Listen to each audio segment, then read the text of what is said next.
Chapter 346, Sun's Visit. Chapter 346, Sun's Visit.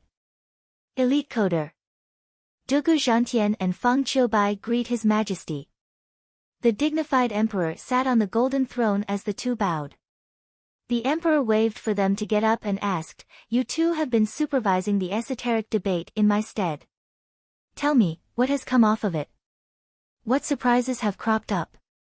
The two nodded and Feng Qiubai took the lead. "Your Majesty, of the 6 dragons that had participated, Huangpu Qingtian, Yan Bangyi, Yu Yushan and Lin Xianfeng died at Zhuo Fan's hands. Luo clan became the true winner." "What? That number 1 genius in Tianyu, Huangpu Qingtian." The emperor was stunned. He had hoped for Zhuo Fan to mess with him, and that he only had a half chance of success. But then Zhuo Fan went all out and well beyond his duty, bringing him a wonderful piece of news. Regent Estate and the other house's future was now snuffed in the cradle. At the very least, a monster like Huangpu Qingtian wouldn't crop up anytime soon, and the Regent Estate's power remained in check. Taking a deep breath to control the overwhelming excitement, the emperor asked, "Anything else?" He may have quelled his body's reaction, but his beard was swaying from glee. That alone was enough to see what a thrill this news had become. Feng Qiubai and Dugu Zhantian hesitated. That was the good news, and what followed was the worst news ever. "Your Majesty, in the esoteric debate, Huangpu Qingtian revealed that he had a dragon vein soul. Even though the Regent Estate talked its way out, I believe they are intent on drawing out the dragon souls from the imperial family's dragon vein and rebel." "What?" The emperor slammed the armrest, glowering. "You're saying the Regent Estate has grown so bold as to go after the imperial family's dragon vein and even had someone become the master of a dragon soul? Wait, that's not right. If Huangpu Qingtian has the dragon soul, he should be under the world's protection. How can?" Feng Qiubai and Dugu Zhantian sighed. "I'm afraid your Majesty's assumptions are correct. Zhuo Fan is a man to be reckoned with.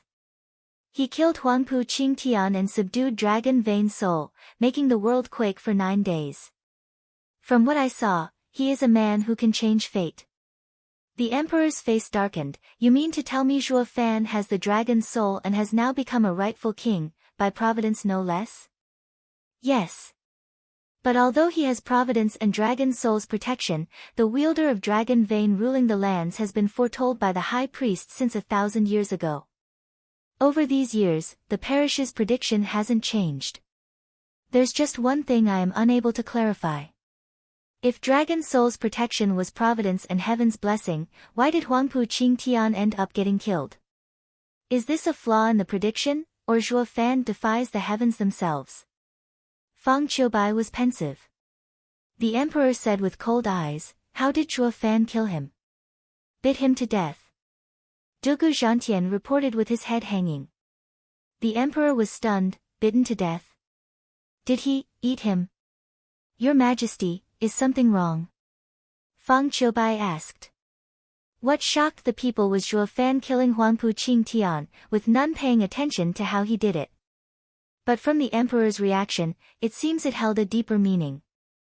The emperor continued, "What happened afterwards? What was the reaction of the houses after Regent Estate's eldest young master died?"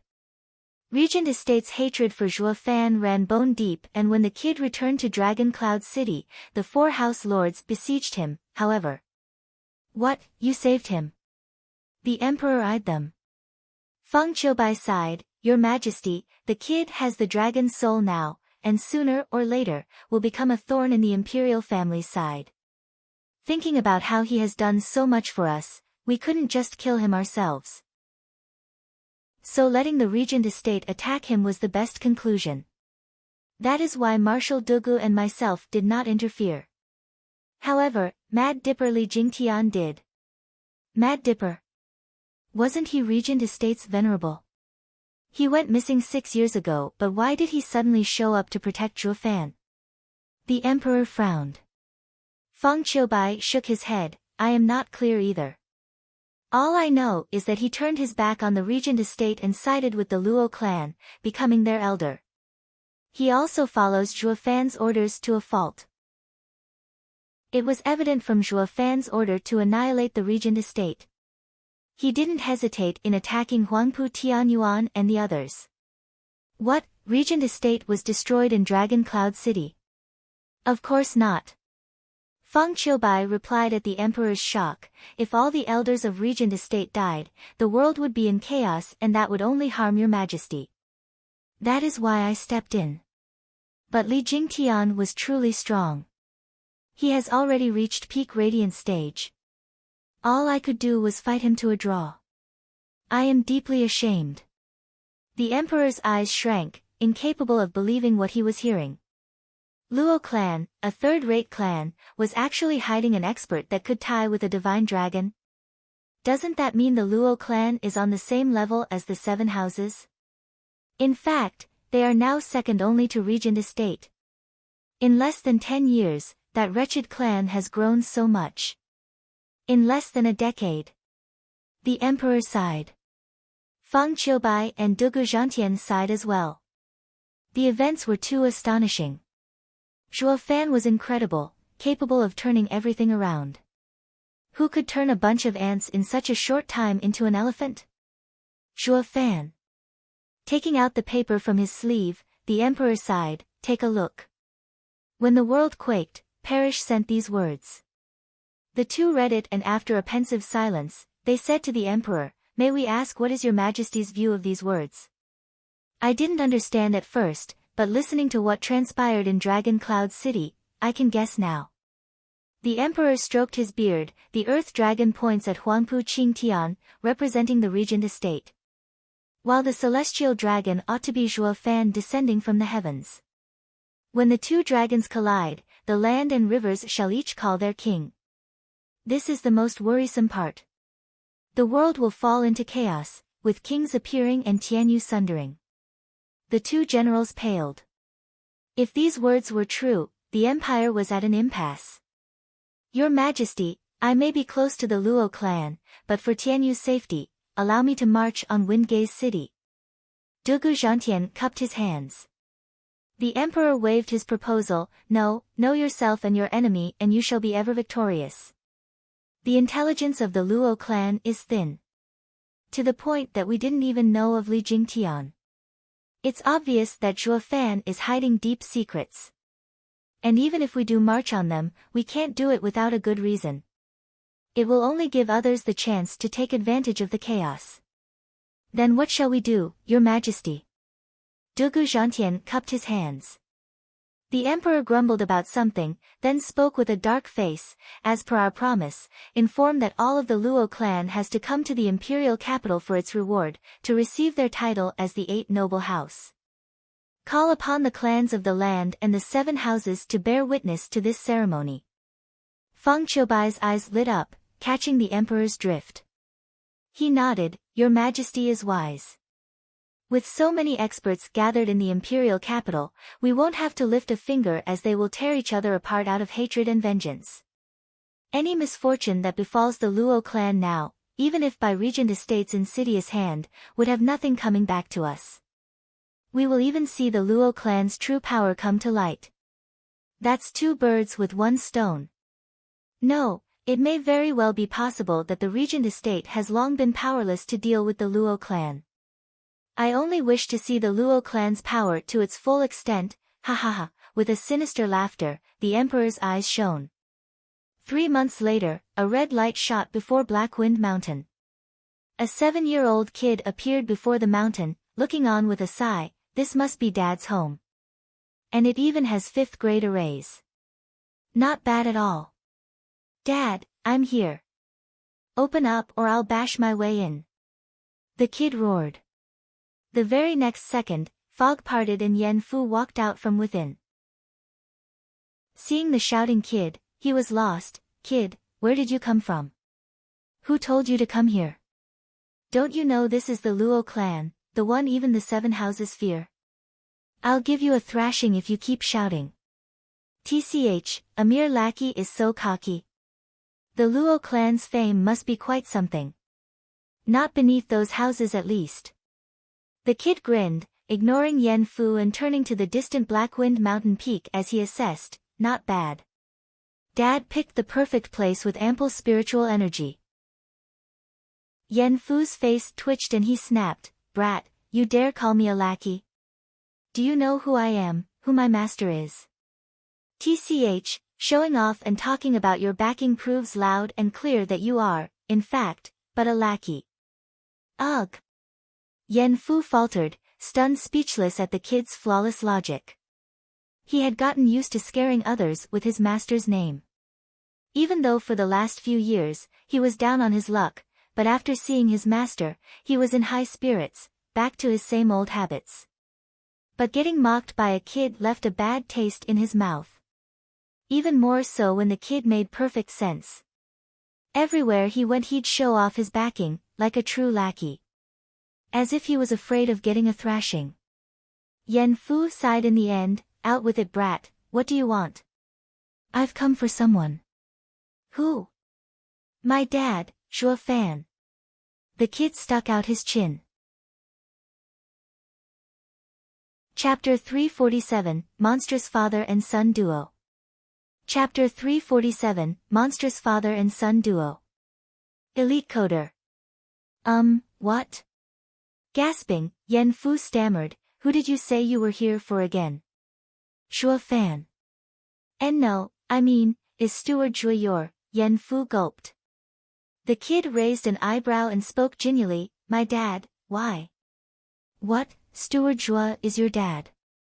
Only now did the words register in Yan Fu's grinding mind. He gasped with bulging eyes, "Steward Zhuo has a child. Why didn't he say anything?" The kid put on his thinking cap, he probably didn't have the time. Since the two of us only recently met. An out-of-wedlock child. Yan Fu's heart was pumping at full throttle as a cryptic smile formed on his face and he rubbed the kid's head, "Little guy, wait here while I get your dad." The kid flicked Yan Fu's hand off, "Listen bud, I hate it when people touch my head. If not for being one of Dad's men, I'd pummel you into the ground and leave you to the wolves." Shivering, words left Yan Fu. The kid was so tiny yet packed a mean attitude, threatening him left and right. Just like Steward Zhuo. He now somewhat believed that the two were related. They were just too similar. Not to mention the kid sure was mighty, his hand was still stinging. SSS. Gasping, Yan Fu cradled his inflamed hand and darted inside to report. "This is breaking news. Zhuo Fan's love child is at the door." In a jiffy, a stream of people rushed down the mountain, with Luo Yunchang in lead. The report had her thunderstruck, freezing on the spot. She should have known Zhuo Fan had other girls out there besides Chu Qingcheng and Ninger. With a child no less. That was the last straw. "You damn player, once I get to the bottom of this, you're dead."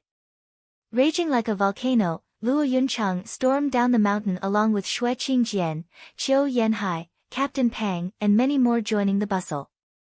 They were looking forward to meet their steward's son. With such an attitude, his child ought not to be as fiendish as his dad, no? But when they arrived, the kid looked so cute and bright, everyone just wanted to hug him. "Aw, I didn't think the steward's son would be so adorable. His mother must be gorgeous." Shui Qingjian's maternal instinct kicked in high gear. Luo Yunchang's mood only sank, mirthless. But seeing the kid she squeezed a smile as she asked, "Little guy, is your dad really our Steward Zhuo Fan? Mind telling me your name? Are you calling me a liar?" "You, rude bint, I've come to see my dad. You all better not stand in my way and take me to him, now." The kid snapped. Luo Yunchang's face twitched. That was a first, for a kid to call her a bint. The others were having a blast and broke out in laughter. Yen Song sized the kid and said, "The child may be young, but quite spirited. His tone is just like Steward Zhuo's, as brash and egotistical. We no longer have to fear the Luo clan's decline. We even have the next steward, ha ha ha." Yen Song laughed, rubbing the kid's hair. But the kid's brow shivered and his face looked positively dark. Elder Yen is right. I find the kid clever, and with Steward Zhua's teachings, we will have endless generations of stronger and stronger geniuses. Come, call me Uncle Pang. Captain Pang laughed, getting his turn to ruffle the kid's head, who only glowered. But the crowd hardly noticed or cared. A child was getting teased by adults. What could he do other than bear it? And so, after the second came the third, and on it went.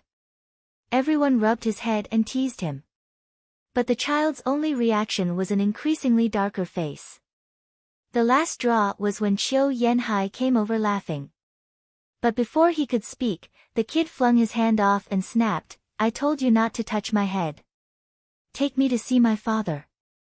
Oh my, he's pouting, ha ha ha. The spitting image of Steward Zhua. Qiu Yanhai laughed, further aggravating the kid by rubbing his head again. "You twerp, you are so young yet have such fire in you, just like your old man. A shame you don't have his strength. Look, I'm touching your head. What are you gonna do about it? I can't mess with your dad, so why don't I mess with you? Ha ha ha." Qiu Yanhai toyed with him until the kid's face was practically throbbing with rage. Shui Qingjian poured more oil. "Geezer, stop poking him. He is only a child. Worry about when his dad finds out that we teased his son and he'll come toy with us. Ha ha ha, what's there to fear? Steward Zhua is in seclusion to nurse his wounds. He won't be coming out soon. A child's memory is like a fish anyway, gone the next day. He won't remember, right twerp?" Qiu Yanhai smirked. The kid snorted, "Quite right. I don't have a good memory. Because anybody that pisses me off, I'll make sure to deal with them on the spot." With a bang, the kid's tiny hand clamped on Qiu Yanhai's wrist like a vice. Qiu Yanhai felt his wrist about to break and paled. Nothing he did could get him out of the hold. Only now did he realize that the kid was more than he seemed, way more. While others were still blissfully oblivious. The kid's eyes left him cold and shivering. "I don't need dad for help. I'll let you have a taste myself." The kid flung Qiu Yanhai, under the bug-eyed crowd, smack into the ground. Boom! Qiu Yanhai cracked the earth, the gap extending farther and farther. In a blink, it crossed a whole mile and passed into Windgaze City. Rumble. No one could believe their eyes as to how Windgaze City was suddenly sporting a bottomless gap. Qiu Yanhai coughed blood, filled with shock. What kind of monster is he? How does he have so much power to wound an 8th-layer Radiant Stage expert just like that? He had never imagined the kid would be so freakish. The rest went slack-jawed, with eyes wide as saucers. This 7-year-old scamp had the power to kill a Radiant Stage expert in one blow. What the hell? The people gulped from shock. That's Shuo Fan's kid alright. Neither of them is normal, but monsters. With the son even more outrageous than the father. Luo Yunchang forgot about her jealousy then and there. She stared at the previously adorable kid with raw fear. Letting go of Qiu Yanhai, the kid tended to his hair, and mocked, "Geezer, know what's good for you. If not for you being under my dad, I'd have snapped your twig of a body in two. Humph, try touching me again and see where that gets you." Qiu Yanhai felt like crying. He, a Radiant Stage expert and an elder, was manhandled like a child, by a child. The others looked startled and their hands shivered. Who among them hadn't touched the kid's head? It was just Elder Qiu's rotten luck to do it last. If it were them, their entire skeleton would be dust by now. The crowd looked at the kid with even more fear, yet no less amazement. Zhuo Fan was a monster, but that didn't guarantee his son would be one too. At least not a freak of nature like this one. Holy hell. A 7-year-old kid can shoot down a Radiant Stage expert in one blow. How are the rest of us supposed to survive? Tears began to well in their hearts. Enough wasting time. Take me to my father. The kid spoke with pride after that little display. This time, the people were amiable enough to nod, and led the way shivering. The kid held his head high, strutting before them as he walked into the Luo clan's manor. Just then, 5 figures appeared, Li Jingtian and the 4 scheming demons. Seeing Luo Yunchang and the rest, Li Jingtian asked, "What's wrong? What was all the commotion outside?" The faces of everyone sank as they pointed at the kid. Li Jingtian merely looked at him and became a blundering shivering mess. "I invincible scamp Gu Santong. What in God's name are you doing here?" Chapter 348, I want to use the Qilin leg. Chapter 348, I want to use the Qilin leg. Elite Coder. Ah! It's that little monster, he just won't leave us alone. The 4 scheming demons hugged their heads and rolled on the ground in fear. And everyone went speechless. This was a first for all, seeing Mad Dipper frantic and the 4 fearless pygmies scurrying around like headless chickens. Then again, the power this kid showed was almost out of this world. Elderly, you know this child?" Luo Yunchang asked with a trembling lip. Li Jingtian looked oddly at her. "See, child? Young miss, he may be a child to you, but to us, he is the oldest monster. Just 300 years ago, he threw Tianyu into chaos and defeated everyone. And now he is the strongest divine dragon of the imperial family, invincible scamp Gu Santong. We won't even be able to scratch him with all of us working together." What a shocker! All eyes on Gu Santong were now full of fear. Who could have seen that coming? Certainly not them. That a sweet, sweet child could be such an abomination. Qiu Yanhai was the most bitter. Glancing at the adorable Gu Santong, he felt like crying. If he had known the kid was a centuries-old freak, he wouldn't even get near him.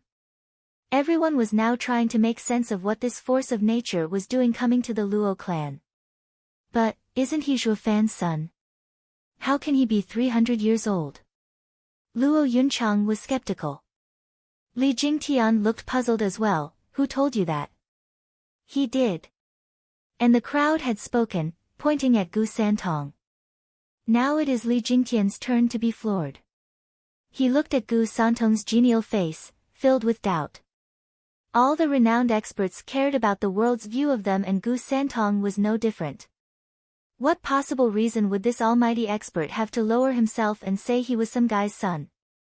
The non-committal Gu Santong had clearly admitted it to be the truth, leaving Li Jingtian even more confused.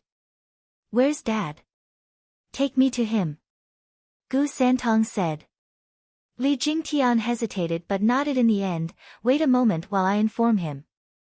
It wasn't long before he was back, but this time with an even odder look for Gu Santong. Steward Zhuo asked everyone and the child to come inside." Those words were enough for everyone to see that Zhuo Fan was indeed Gu Santong's dad. There would be no point for elderly to call him child otherwise. Yet nobody had a clue about how a worldly expert, Tianyu's strongest divine dragon, ended up as his son. One thing was certain though, they saw Zhuo Fan's handiwork in a whole new light. Only he could make this possible. Walking in a single file, they all marched into the Luo clan's main hall. Zhuo Fan was already seated with a bright smile. "Young Sanzi, it's been ages." "Dad." Gu Santong skipped cheerfully in Zhuo Fan's arms. He didn't look like a 300-year-old monster to anyone, just a sweet child. But the instant he saw Zhuo Fan's empty right sleeve, his eyes snapped. "Dad, your right hand. Who did this to you?" "I'll kill them all." "No need, I've already handled it." Zhuo Fan shook his head. With Tianyu's factions in a delicate balance, he didn't want Gu Santong to be the spark that blew everything sky high and affected his plan. "And what are you doing here? It can't be that you're here just to see little old me." Zhuo Fan switched topics with a smile. Gu Santong nodded. "I came to give the Luo clan a decree. For the Luo clan's exemplary performance in esoteric debate, 3 months from now, the emperor will bestow upon it the title of 8th noble house in the imperial capital, in front of the clans of Tianyu. All heads of the clans and houses will be there to celebrate. What? Everyone was stunned. Who would have thought the imperial family would hold up their words so fast? But it also worried them. Zhuo Fan had the dragon vein soul, and the emperor's attitude would definitely change towards them. But by giving them a title in such a grand style while also inviting every clan, was there a hidden agenda that might affect the Luo clan? Zhuo Fan squinted, but smiled in the end. Ha ha ha, I see. Now I know that you've come to give me this information. Thanks, young Sanzi. And how have they been treating you in the imperial palace? Do they feed you well? Gu Santong's glee was replaced with heartache. Don't remind me. Those stingy creeps only know to give me first and second grade ingredients. Ever since I ate Dad's high grade ingredients, those low ones seem stale. Ha ha ha, then why don't you stay here for a little while and live it up like a young master? Laughing, Zhuo Fan presented an ingredient rich in spiritual energy. Gu Santong perked up on the spot. 8th grade ingredient. F for me. Of course. What's mine is yours. Zhuo Fan pushed the ingredient to a cheerful Gu Santong. At the side, Yen Song's heart was bleeding. That's an 8th grade ingredient. With the secret alchemy art Zhuo Fan had taught him, he might even be able to refine a 9th grade pill with that ingredient. Giving it away just like that is such a waste. But the pain had only just begun. Zhuo Fan waved Yen Song over. Elder Yen, my son will be staying with us for a few days. He just loves ingredients. For every meal, you have to give him at least one 6th grade ingredient. Got it? Face twitching, alchemist Yen Song's poor heart was at its limit. But since Zhuo Fan had commanded it, he could only suck it up and nod. Gu Santong was ecstatic, hugging his neck and kissing him. You're the best dad in the whole world. All of this happened before a mute audience. Where did the fiendish monster go? In front of Zhuo Fan, he was nothing but a cute 7-year-old. All right. Zhuo Fan waved, telling Gu Santong to get down as his face turned serious. Young Sanzi, there's something I must talk to you about. Perhaps you won't agree, but I must ask. Gu Santong cocked his head. Zhuo Fan sighed and said, Young Sanzi, I want to use the Qilin leg. What? Gu Santong cried. I know, it is very dear to you, and I never intended to do this either. But now I have no choice. His eyes trailed to his empty right sleeve as he continued, if you don't agree I'll have no choice but to force you to take it from me or make you agree and have you resent me forever. Raising his arm, his thunder ring flashed as he looked Gu Santong straight in the eye. He knew how important the Qilin leg was to Gu Santong. It was his elder's remains that he treasured greatly. If he had just used it without even telling Gu Santong, there would always be a wall between them. It might even break off their relationship. Gu Santong's first godfather was a scholar, who taught him to repay gratitude in kind. Before he made this request, Zhuo Fan had first dumped a pile of ingredients in this kid's lap, earning a few brownie points coupled with the statement, what's mine is yours. Sharing the profits. Forcing a great battle to take place in Gu Santong's heart. Zhuo Fan treated him like his kin, but to avoid any arguments in the future, he still came out clean to make Gu Santong give him the Qilin leg willingly. Zhuo Fan held his breath as he watched him. Gu Santong was silent for a long time before nodding. If it were anyone else, I'd definitely refuse. But like Dad just said, what's mine is yours. Ha ha ha, oh son. Zhuo Fan laughed, hugging him tighter and kissing him twice until Gu Santong giggled. The people in the hall sighed. Steward Zhuo was a true miracle worker to get so close with that little monster. They were no different from true father and son. Not to mention this monstrous duo would one day take the empire by the storm with no one to stop them. Everyone could practically see the two go on a rampage and the Luo clan entering into an era of prosperity at the top. It was the right choice to come over to the Luo clan's side. Was the unanimous sentiment. Only Luo Yunchang didn't care much for interests, feeling her heart swell at the touching reunion. Zhuo Fan is no longer lonely. Zhuo Fan and Gu Santong chatted for a while and then Zhuo Fan took him to have his fill of ingredients. Especially high-grade ones. These were all taken from that 6th-grade spiritual beast's cave back in Beast King Mountain. Their amount was neither plenty nor few to start with. Yen Song was the alchemy house elder and was ecstatic at seeing them the first time. But now he had to watch them get stuffed down Gu Santong's gullet. In no time at all, almost none were left, much to the misery of the old man. Not that Zhuo Fan cared. As long as he could use the Qilin leg while Gu Santong agreed, he took it as a bargain. As for the ingredients, they were merely worldly possessions, nothing compared to the Qilin leg and the ongoing relationship he had with Gu Santong. 2 weeks later, Gu Santong's time was up and he had to leave, despite his reluctance. But before he left, Zhuo Fan gave him a pile of ingredients as snacks, making the separation somewhat bearable. When Gu Santong was gone, Luo Yunchang and the rest were preparing to leave as well, for the imperial capital. But Zhuo Fan wasn't coming with them. He was almost completely healed and what was left was to deal with his severed right arm. Then he would be reborn, with newfound power coursing through his veins tens of times greater than before. Chapter 349, Qilin Arm. Chapter 349, Qilin Arm. Elite Coder. Elderly, the safety of young miss will be your responsibility on your way to the imperial capital. Myself and the other elders will meet you later. At the foot of Blackwind Mountain, Zhuo Fan patted Li Jingtian's shoulder. Li Jingtian nodded. Zhuo Fan let out a relaxed chuckle and left a few instructions for the rest before sending them off. He was letting Li Jingtian go on this trip to the imperial capital out of fear that the other houses might harbor evil plans. In that regard, the tough and loyal Li Jingtian was the best choice. When they were gone from his sight, Zhuo Fan took Shui Qingjian, Yen Song and the 4 scheming demons back to Blackwind Mountain.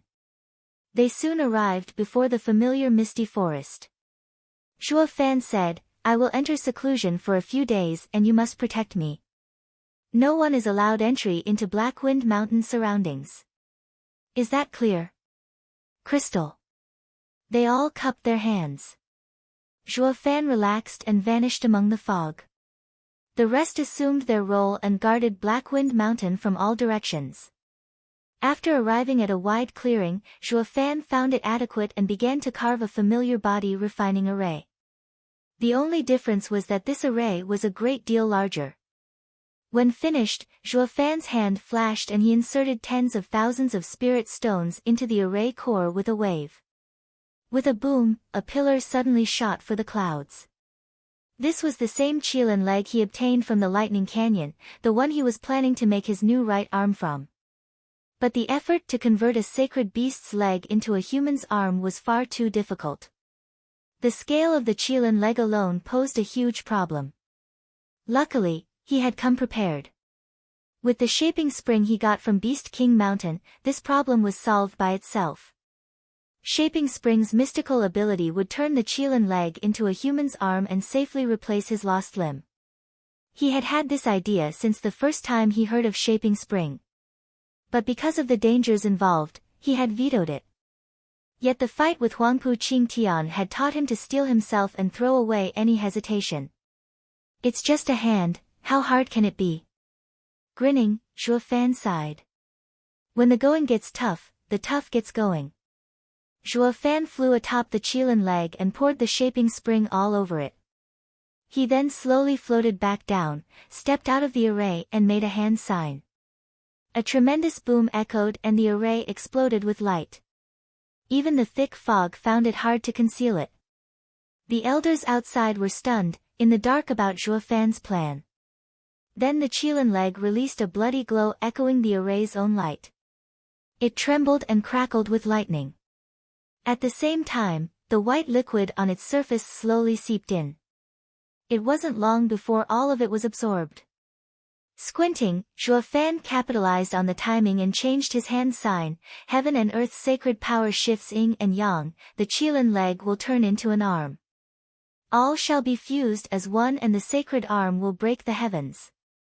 It started off with a buzz. The array released a ripple from its center and the Qilin leg never stopped shaking. It reached the magnitude of an earthquake as even the surrounding mountains started rumbling, including Black Wind Mountain. Not even the 4th grade arrays could take the strain when rocks fell everywhere. Qiu Yanhai, Shui Qingjian and the rest of the elder contingency were overwhelmed. What is Steward Zhuo doing? Is he going to wreck his own clan's foundation? The 4 scheming demons wailed as they panicked all over the place. The sky is falling. Only Zhuo Fan was stirred, seeing the Qilin leg shrink by half in a blink. The body refining array from the 9 Serenities secret records was truly something to be able to refine even a sacred beast. The next part was crucial, fusing the sacred arm. Success would be achieved only when the Qilin leg would calmly rest below his right shoulder. Or all of this effort would go to waste. I hope there won't be a rejection. This is, after all, the sacred leg from the mighty Qilin. Squinting, Zhuo Fan took a deep breath and focused on the shrinking red pillar. Once it was the size of an arm, he shouted and jumped inside the array. Ah! A wail of agony similar to the one in the All-Beast mountain range echoed. Zhuo Fan felt his body disintegrate under the onslaught of the thunderstorm within the array. What made it worse was that this pain was 100 times more excruciating than last time. Last time the array size was much smaller, and he had only used diamond sand and a 6th-level spiritual beast's wings. But this time, he thirsted to make the mighty Qilin's leg his arm. Weighting the price and the benefits of having it rest below his shoulder, he found it more than worth it. But not for the life of him did Zhuo Fan expect to endure such agony. Watching his body chipping away, his flesh splashing onto the array, Zhuo Fan's eyes widened with pain, ready to explode. This pain went beyond the conceivable realm. The last refining was but a bug bite by comparison. But Zhuo Fan held fast. The last time he had done it for Ning'er, while this time he was doing it for everyone, so that Ning'er misfortune would never repeat itself. Ah! Howling at the sky, the elders outside freaked out. They watched the misty forest with concern. Steward Zhuo, just what cultivation method are you practicing to make even a tenacious demon like you scream at the top of his lungs? In the array, Zhuo Fan's flesh floated about and even his organs were gone. All that was left was his skeleton and his trembling eyes.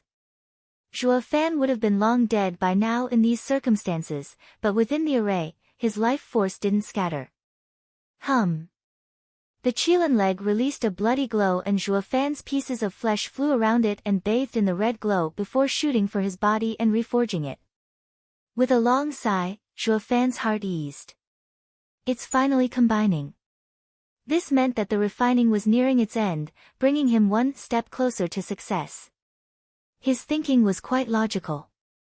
When the body was reformed, the refining would end. Although, he didn't take into account the fact that the target of his refining was a sacred beast. Whoosh! The flying flesh reformed on Zhuo Fan's skeleton and released a pale red glow, with only the right arm missing from its place. And then the Qilin leg floated over, slowly approaching his shoulder to fuse. He didn't get to rejoice though as a heaven-shaking howl announced the trembling of the Qilin leg. A red glow flashed from the leg and pierced his brain. Zhuo Fan blanked out for a second and felt his head splitting, about to explode. A bellow like that of a savage beast tore through the deepest corners of his mind and knocked him out. I failed. Sighing in his heart, this was his last thought before he passed out cold. A blood-red Qilin was roaring in his soul, wanting to tear the place apart. A mere human dares to covet my sacred body? You are judged unworthy. Roar. While the Qilin was having a literal blast in the depths of his soul, a dragon roar came from within Zhuo Fan's body. The dragon-veined soul charged at the Qilin. Zhuo Fan was now its master and its duty was to protect him. It was aware that it was no match for the Qilin, but it was going to try and protect Zhuo Fan with its life. The Qilin only had disdain for the dragon's soul. If you were a celestial dragon, I would have graced you with a strike. But a tiny earth dragon dares to bar my path. The Qilin lifted its leg and stomped on the dragon's soul. Bam! The dragon's soul was kicked out of Zhuo Fan's soul and back into his dantian with the face of a kicked puppy. Master! I did my best, but it just wasn't enough. Ha ha ha, a snail dares contend with me. Die! The Qilin cackled and raved at the surrounding darkness. Ha ha ha, this human brat has some nerve. See how I'll tear your soul to smithereens. It didn't get the chance though, as a sharp cry announced the pain in his back. A huge bird made of azure flame clawed at the tough Qilin's back. Qilin looked back in shock. You. Yes, old partner, I've chosen this kid and one day he will return our help many-fold. You have long since died and removing this grief from your soul will be for the best. The huge azure fire bird exploded into flames and swallowed the Qilin. With a tightening of its claws, the Qilin vanished in a red glow. Then, the huge azure fire bird vanished as well. Only then did Zhuo Fan's ever-throbbing right arm, the Qilin leg, finally became still as it began to fuse with his body. Chapter 350 Comprehensive Advancement. Chapter 350 Comprehensive Advancement. I wasn't devoured. After a long time, Zhuo Fan opened his eyes and saw the clear blue sky. When the Qilin leg connected to his shoulder, he felt a terrible resentment tearing at his soul. But what had him shocked was that a mere Qilin leg, dead for God knows how long, was still bearing such strong resentment. As it came from a sacred beast, the magnitude was amplified. It had instantly cut off his consciousness before he could even cry for help. The last thought that went through his mind was a lament for having failed it all. The sacred beast's resentment pierced his soul, yet it didn't get destroyed. How am I still alive? Did the Qilin resentment turn noble and let me off? Even he found that impossible. Resentment was a mass of rage, how could it develop a conscience? Zhuo Fan just couldn't make heads or tails of it. He shook his head in the end, crawling to his feet. Then he realized he had done that with his right arm. He looked at his right hand in shock and a glowing red arm entered his eyes. The refining succeeded. He had turned the Qilin leg into a sky-piercing Qilin arm. Overjoyed, Zhuo Fan took in all the details of his new arm, yet it wasn't one bit different from his other arm. But when he moved his fingers, he could feel the space itself vibrate. The power behind his right arm was just as freaky as Gu Santong's. Zhuo Fan was confident that no one in Tianyu could match this arm of his. He wouldn't balk even against Gu Santong's attacks. Zhuo Fan was ecstatic and jumped in glee. But he could only jump to 1,000 feet of height above the mist. Zhuo Fan had forgotten that he had lost his wings and couldn't fly as a bone-tempering expert. So why was he still hovering here? I have advanced. Zhuo Fan checked his cultivation in a rush. Sure enough, the refining had jumped his cultivation into the third layer of profound heaven stage. Not to mention the dragon soul's power within him had already fused with him and brought his body to a new level. Through the dragon power tempering and with the dragon soul within him, the power in his body shot had through the roof. Not even Huangpu Qingtian could match him now. And that wasn't even half of it. He found with great delight that Blood Infant had advanced as well. It had broken the shackles and advanced into the profound heaven stage. The profound heaven stage Blood Infant's speed had reached an unprecedented level. Not even a discerning field could catch up to it. Squinting, Zhuo Fan flexed his mind. Whoosh! A red glow flew out of him, took a tour of Blackwind Mountain surroundings for 100 miles and was back inside in the blink of an eye. At the core of Blackwind Mountain, watching over the arrays, Shui Qingjian and Qiu Yanhai were cultivating with closed eyes when they felt a chill pass through them. Old hag, did you feel that? Qiu Yanhai's eyes trembled. Shui Qingjian nodded and gulped, as if something passed by. But why couldn't I sense it? It's all based on my instinct. You too. Gasping, Qiu Yanhai's aged face shuddered, then it mustn't have been just a coincidence. I felt the same. But why? Is there anything in this world that can fly past our divine sense without getting detected? If not for the instincts we honed through battles for a century, we wouldn't have felt the danger either. Yeah, just what was that? If it was a human, how dreadful would he be? We could never hope to reach him. Qiu Yanhai sighed, scratching his head. I only hope he has no ill will towards the Luo clan.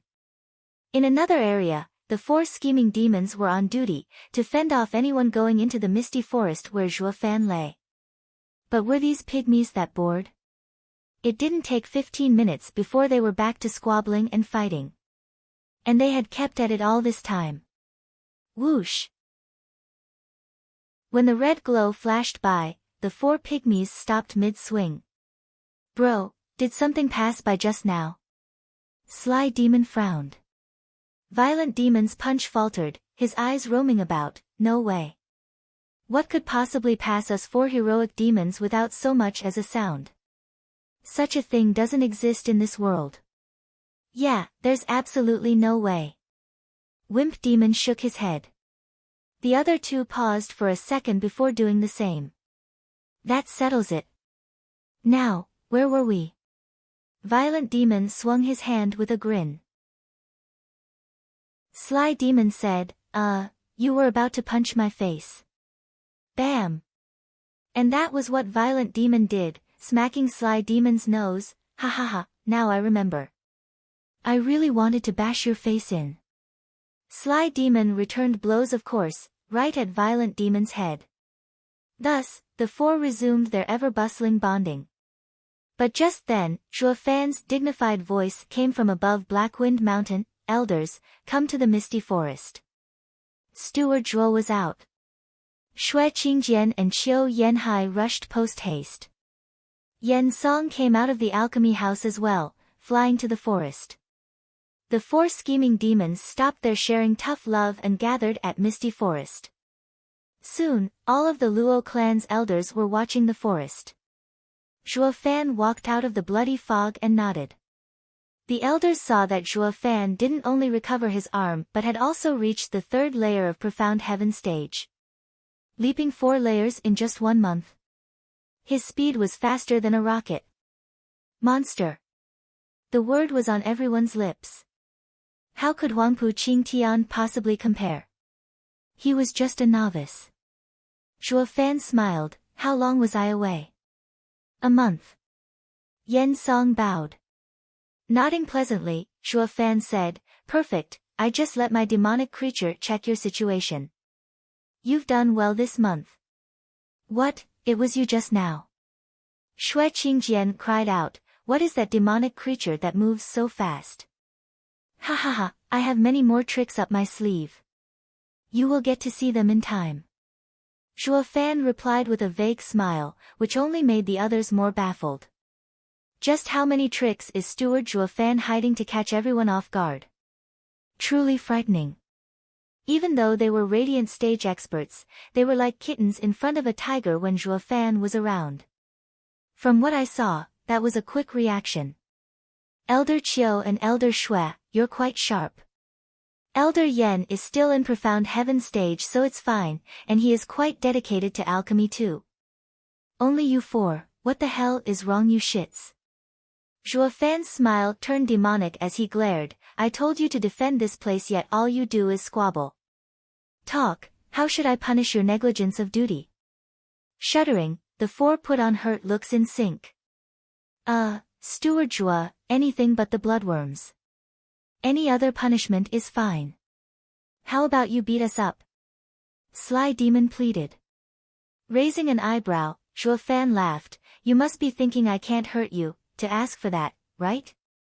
Fine, we'll do it your way. I'll beat you, silly. The 4 were ecstatic. With Zhuo Fan's tiny cultivation in comparison to theirs, in the 6th layer of Profound Heaven stage, he couldn't even make it sting. As long as the bloodworms were out of the picture. Even standing there and taking Zhuo Fan's hits, they figured Zhuo Fan's fist would be the one hurting in the end. The 4 showed crafty smiles. Zhuo Fan didn't mind, merely eyeing them coldly as he spread his arms. Take your pick, left or right? Ha ha ha, whichever you wish. Violent Demon laughed nonchalantly. With a snicker, Zhuo Fan stretched out his left arm and said, left it is, so I won't beat you to death and waste all the effort dumped into you the past 5 years. Transformation. Zhuo Fan roared in his mind. Chapter 351 Two Beast Fists. Chapter 351, Two Beast Fists. Roar. A dragon roar reverberated and Zhuo Fan's face turned more and more savage as his left arm released a golden glow and a dragon image flowed along it. Constant snapping sounds were heard and his skin actually transformed into dragon scales. Lastly, his entire hand turned into a dragon claw. A mere twitch of his fingers was enough to tell you how sharp they were as they whistled through the air. Earth Dragon Claw. Zhuo Fan said.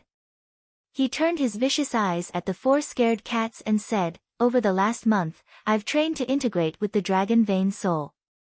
So transforming goes without saying, ha ha ha. Then he swung his claw at the ground. Boom. A yellow glow flashed and a glowing arc split the ground on the spot. It passed through everything, snapping things in two. Not even the mountains were spared. It went strong for the better part of a mile, before the yellow wave attack vanished. Everyone watched on in shock. Zhuo Fan cultivated for just 1 month and he came out not only layers above, but even his body was monstrous now. Even the renowned body cultivators in the Radiant stage would be reduced to pieces under that claw. They all watched Zhuo Fan with dread. Now even if he didn't use the bloodworms, he could still put them in their place, not that they dared mess with him to begin with. Zhuo Fan's body strength far exceeded theirs. Abominable 4, which one of you little shits would like to go first? Zhuo Fan waved the dragon claw around, like a demon archon about to hand over the sentence to some imps. The 4 scheming demons were scared to death, choking on their own words. Holy hell! Is this a joke? What's going to be left of me after that punch? They were truly regretting it now, knowing Zhuo Fan's capacity for abnormality. Each time Steward Zhuo went into seclusion was like being born anew, coming up with new and outrageous ways to be overpowered. Case in point, Zhuo Fan's current seclusion shot him way beyond all those present. They were totally unprepared, but now they had to roll with it. They should have seen this coming and should have dropped on their knees to beg for mercy instead. But how were they supposed to do that now? The 4 sighed, their smiles laid thick with a heavy sense of begrudging and self-deprecation. But soon, Sly Demon's eyes probed, Steward Zhuo, your Earth Dragon Claw is marvelous. I wonder though, can you do that with both hands? Only the left. Zhuo Fan could see his thinking from a mile away, yet he didn't hide it. Sly Demon lit up and he gathered his pals around for a little bro talk, then they came out laughing. Violent Demon puffed up his chest and stuck his chin out, Steward Zhuo, didn't you say we can choose which hand? You're a man of your word, right? But of course, though it won't change anything. Zhuo Fan smiled, so I decided to use the left in dishing out your punishment. No, we've changed our minds. We want the right one. Violent Demon pointed at his brand new hand with a cackle. Sending a condescending gaze his way, Zhuo Fan looked at his own right hand and shook his head, this won't end well. And why not? Come on, Steward Zhuo, you are a clan's steward, your words are worth gold. You can't go saying something on one hand and do another on the other. Or no one would trust you. Violent Demon urged on seeing him hesitate. Zhuo Fan raised an eyebrow and smiled, oh, reverse psychology. Not bad at all. Alright, we'll do it your way. Here comes my right. The 4 rejoiced, with Wimp Demon even giving a thumbs up and sucking up to his bro, that's our bro, insightful and glib. He has just received that arm and hasn't practiced using it yet. It must be the weakest. It will snap like a twig the instant it touches us. Good going bro. Dang right, or I ain't your eldest bro. Violent Demon stuck out his chin.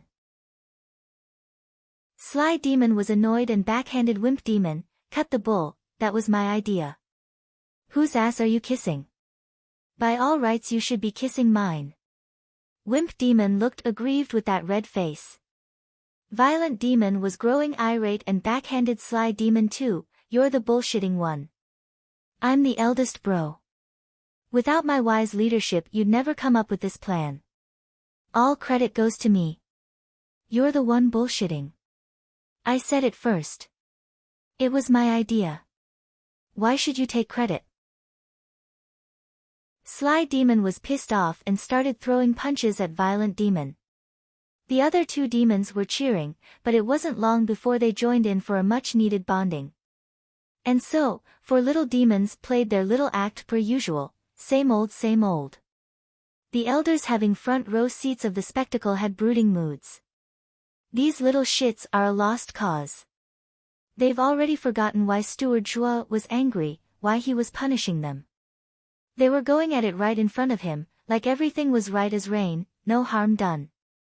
Glancing over at Zhua Fan, everyone could see the throbbing vein on his forehead. You four, are you ready for my fist? Zhua Fan's patience was running dangerously low. The four scheming demons weren't stopping on his account, yet they had the time to speak in unison, don't mind us, do your thing. Knock yourself out and have your fill of punching. Despise, condescension and contempt, these four demons weren't buying Zhua Fan's bravado, thinking his right arm wasn't up to snuff. Zhua Fan smiled in anger and moved his hand around, ha ha ha, you sure are experts to want so many punches. That's fine, let's give you a little taste first, shall we? Zhua Fan's eyes flashed with bloodthirst and he punched, tangible projection, sky-piercing Qilin arm. Boom! Like a flood, Zhua Fan's right arm shined red and swelled. His thick arm became like a giant steel wall barreling straight for the demons. That terrifying might stole the breath of even these sixth layer of radiant stage experts. Ducking their heads instinctively. Whoosh! The red glow shot over the demons into the sky. Boom! Like an artillery blast, the Qilin sacred arm rumbled the space wherever it passed and pulverized everything else. With the space in front of the fist taking the brunt of the hit, warping constantly and making a 300 feet tall cliff crumble into nothing. Once silence sat in, all that was left in the eyes of the onlookers was desolation and not much else. The shock was so great that they were in denial. Everyone knew Zhua Fan would have an outrageous power boost, but who'd have seen that one coming? Not them. That thing could crush the world. The four scheming demons were shivering on the spot, their faces void of blood. It was a déjà vu moment for them. Gu Santong had done the same thing. One invincible punch to crush everything. Gulping, the four scheming demons found it hard to look at the red pillar in the sky. They knew they had messed up and were on the verge of crying. You call that a hand? That's a pylon. The slightest touch will turn us into meat patties. I'd take the dragon claw anytime, thank you very much. They blindly took Zhua Fan's new arm for a newborn's, when in fact it was a weapon of mass destruction.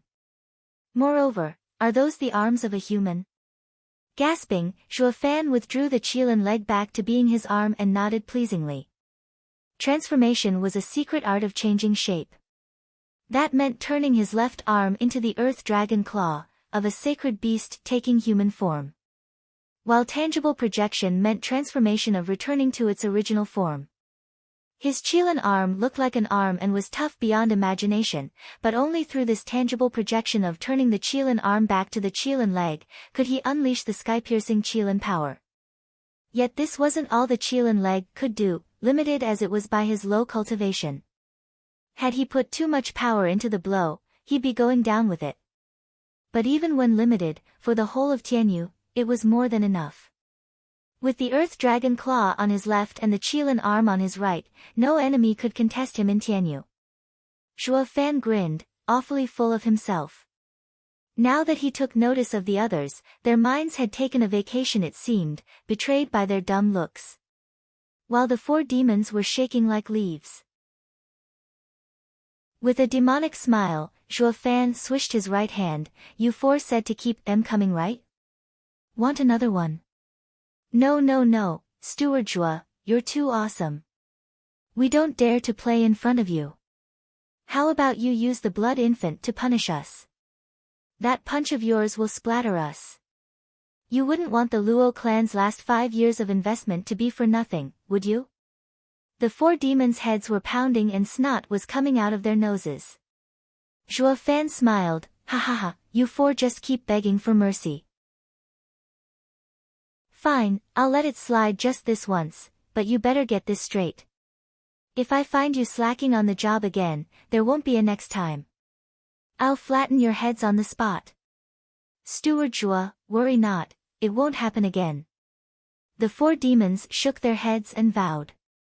Only then did Zhuo Fan nodded and looked in the distance. Good.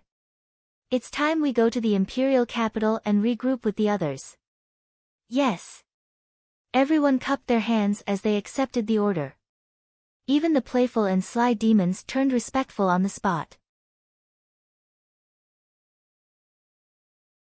Chapter 352 Imperial Capital Ceremony. Chapter 352 Imperial Capital Ceremony. Imperial Capital, the Imperial Palace's gates.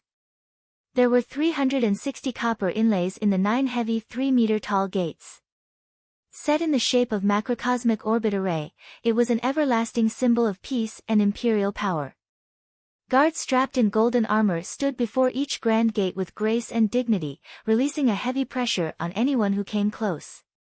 Even fresh cultivators could feel the presence of 1,000 of these profound heaven experts. The imperial family's power had always been the strongest in Tianyu. A crowd had gathered outside these gates since the crack of dawn, now in awe of such a display of power. How long had it been since the imperial family had held a ceremony? No one knew, since this was their first. On such occasions, delegates were to come from every clan in Tianyu, from the biggest houses to the smallest. The last time such a gathering took place was centuries ago, when everyone banded together and repelled invaders from their border. It was quite plain to see how much weight the imperial family had attributed to the bestowal of the 8th noble house title. The Luo clan, a mere third-rate clan, was now going to be wallowing in honor. They had simply won the esoteric debate, but was it that great an achievement to have the whole of Tianyu take part in its award ceremony? Some small clans, waiting in the biting cold outside the gates, begged to differ. Why don't we get that kind of treatment? The many clans gathered before the imperial palace's gates were feeding the rumor mill as they discussed. Some were envious and some were in awe, but what predominated everyone was reverence. It had never happened before, and the difficulty could be imagined. A third-rate clan was, in their time, entering the rank of houses and even receiving the imperial family's approval. Since a third-rate clan could be so hard-working, the other lowly clans had no reason to stagnate and contend with the status quo. Why, young master, wait. Among the tight crowd, a proud and dashing youth, wearing a scholar's hat, kept on walking even as the apprentice scholar behind him yelled. He only stopped when he reached the front of the throng of people. His eyes shining like stars, looking all around him, I'm finally out. Why, young master, we have to go back or I'll be punished. The child squeezed in front as well, her cute and squishy face made him so adorable. The young master only smiled, I've been stuck home for ages. Now that I'm out, time to have some fun. Why the hell would I go back now? This is the Imperial Palace's 8th House Awards ceremony, the event of the millennium. The last time this happened was at the Empire's founding. I want to see with my own eyes what makes this 8th house so great, so powerful to make His Majesty break the 1,000-year-long convention. Looking about, assured that no one noticed his slip of the tongue, the youth stuck out his tongue and smiled. The child was even more distraught. Why, young master, you've had your fun for 4 hours already. It's time we head back, or with your temper we won't get away with a simple punishment if anything happens. Stop yapping. The young master bopped the child on the head, annoyed, you dare talk to me this way. When I get back, it's the cane for you. Then why did you bring me with you? To punish me? If anything happens to you, my life's on the line. You. The young master glared, angry. Was he that weak to not survive one hit in front of so many people? Seeing how he wanted to slip away all the time, he was just like a human trafficker. Was he that useless? His Highness, the Crown Prince, has arrived. With a sharp cry, a refined sedan chair entered everyone's eyes. Once it stopped, an elegant and dignified youth wearing a golden robe with 4 dragon claws on it stepped out. The purple golden guards rushed forward to steer clear the clans, forming a 3-meter-wide path. The Crown Prince walked in front towards the Imperial Palace's gates. Damn, it's eldest brother. Don't let him find us. The young master lowered his head and pulled the child into the crowd. The child could only follow. The Crown Prince suddenly stopped, then bowed to his surroundings in apology. Before the 7 houses arrive, we are unable to open the gates. I am dreadfully sorry to have everyone wait out here in the biting winds and piercing cold. Please accept my sincere apology. The Crown Prince gave a half bow. The crowd was frantic in returning the bow. Their hearts went to him. He was such a proud and wise figure. He was sure to go places. Ha ha ha, eldest bro is making nice again. Did you earn some sympathy points? Some rather sharp and venomous words resounded. The people whipped their heads to see who dared be so crass towards Tianyu's Crown Prince. What they saw was a glum youth bearing a striking resemblance to the Crown Prince. He wore the same dragon-clawed robe, just that he only had 3. The people realized he was Crown Prince Yuan Bo's brother, second Prince Yuan Yong. Crown Prince eyed him coming over with a trace of anger. Second brother, what are you suggesting? Every clan in Tianyu has gathered at our great imperial capital at the invitation of the imperial family. Shouldn't I, the Crown Prince, show these people gathered here in the biting winds and piercing cold some care? Humph, a mere act. You think they're worth inviting? That was the imperial decree. They had to come. Yuan Yong sent a mocking glance to the ants. Eldest brother, how can an irresolute man and sympathizer like you be the next leader of this nation? Second brother, by treating Tianyu's people like this, how are you going to rule with justice? How are you going to earn their respect? This is why the imperial father didn't make you Crown Prince. The Crown Prince glared. Yuan Yong's eyes were spitting fire at this point, his face barely stopping itself from exploding. Yuan Bo, don't patronize me. Based on wisdom and approaches, I'm no different from you. Isn't it all because you came into this world a year before me that you've earned such a glorious title? Isn't it because you are firstborn? Other than that, I am just as capable as you are to be Crown Prince. The Crown Prince stammered, but sighed in the end. Second brother, so this is what's been bothering you. This is why you've always looked at me with hostility since we were young. But what would you have me do? This is the work of Providence. I cannot change the world. If I could, I would have long since given my brother this Crown Prince title. Humph, sophistry. Who doesn't want to be emperor? Even that regent estate has been stirring for centuries, yet you, pansy, wish to give it up. Yuan Yong snarled, but I don't need you to hand it over. I'll take what's mine for myself. The Crown Prince looked long at him and sighed, feeling vexed. Then, a very familiar voice came. With it, the people began to feel the earth throbbing. A mountain of a man, panting and sweating, was rumbling over with a thundering gait. He was sweating buckets, but was mighty happy. Elder brother, second brother, it's been ages since we last saw each other. I missed you so much. He was the one, the only, Tianyu's third prince, Yuan Kong. He was a rarity in this world of cultivation filled with trained, fit bodies, one of the very few fatties. The young master hiding in the crowd and the child held their heads. Sigh, third brother, can't you sweat that fat off a little? Every time you come out, you scare everyone. I don't even want to be seen around you. Yuan Yong glanced at the tub of lard with loathing. God damn it, hasn't this pig left the imperial capital yet? What's he doing back here? Ha ha ha, he must have finished his mission and the imperial father had him return. With the 8th Noble House Awards ceremony of great importance, it's imperative for the third younger brother to be present as well. The crown prince came out with open arms and a smile. Ha ha ha, third brother, welcome back. Eldest brother. With a cry of joy, Yuan Song jumped into the crown prince's arms. And landed with a bang. At the same time, a snapping sound marked the wincing of the crown prince as the pavement beneath him cracked all over. Your Highness, Crown Prince. Crown Prince's guards rushed over, seeing him hugging the hulking slab of meat. I'm fine. Shaking his head, the Crown Prince put on a reassuring smile. I am a 9th-layer bone-tempering stage cultivator after all, but even I can't hug my younger brother. Crash. With another sound, Crown Prince's face paled and he looked at his third brother with glistening eyes. Old third, did you get heavier? Just a bit. Last month I weighed 375 kilograms, but this week I'm 400. It must be all that traveling getting to me that I gained so little. Everyone's face twitched. The third prince sure is an oddball. Where can you find so much fat in the world? Oh, right, eldest brother, are you okay? Yuan Song asked, seeing his brother's sweaty face. With a pained smile, Crown Prince begged, third brother, could you get down first? My waist is killing me. The crowd blanked out for a whole 2 seconds.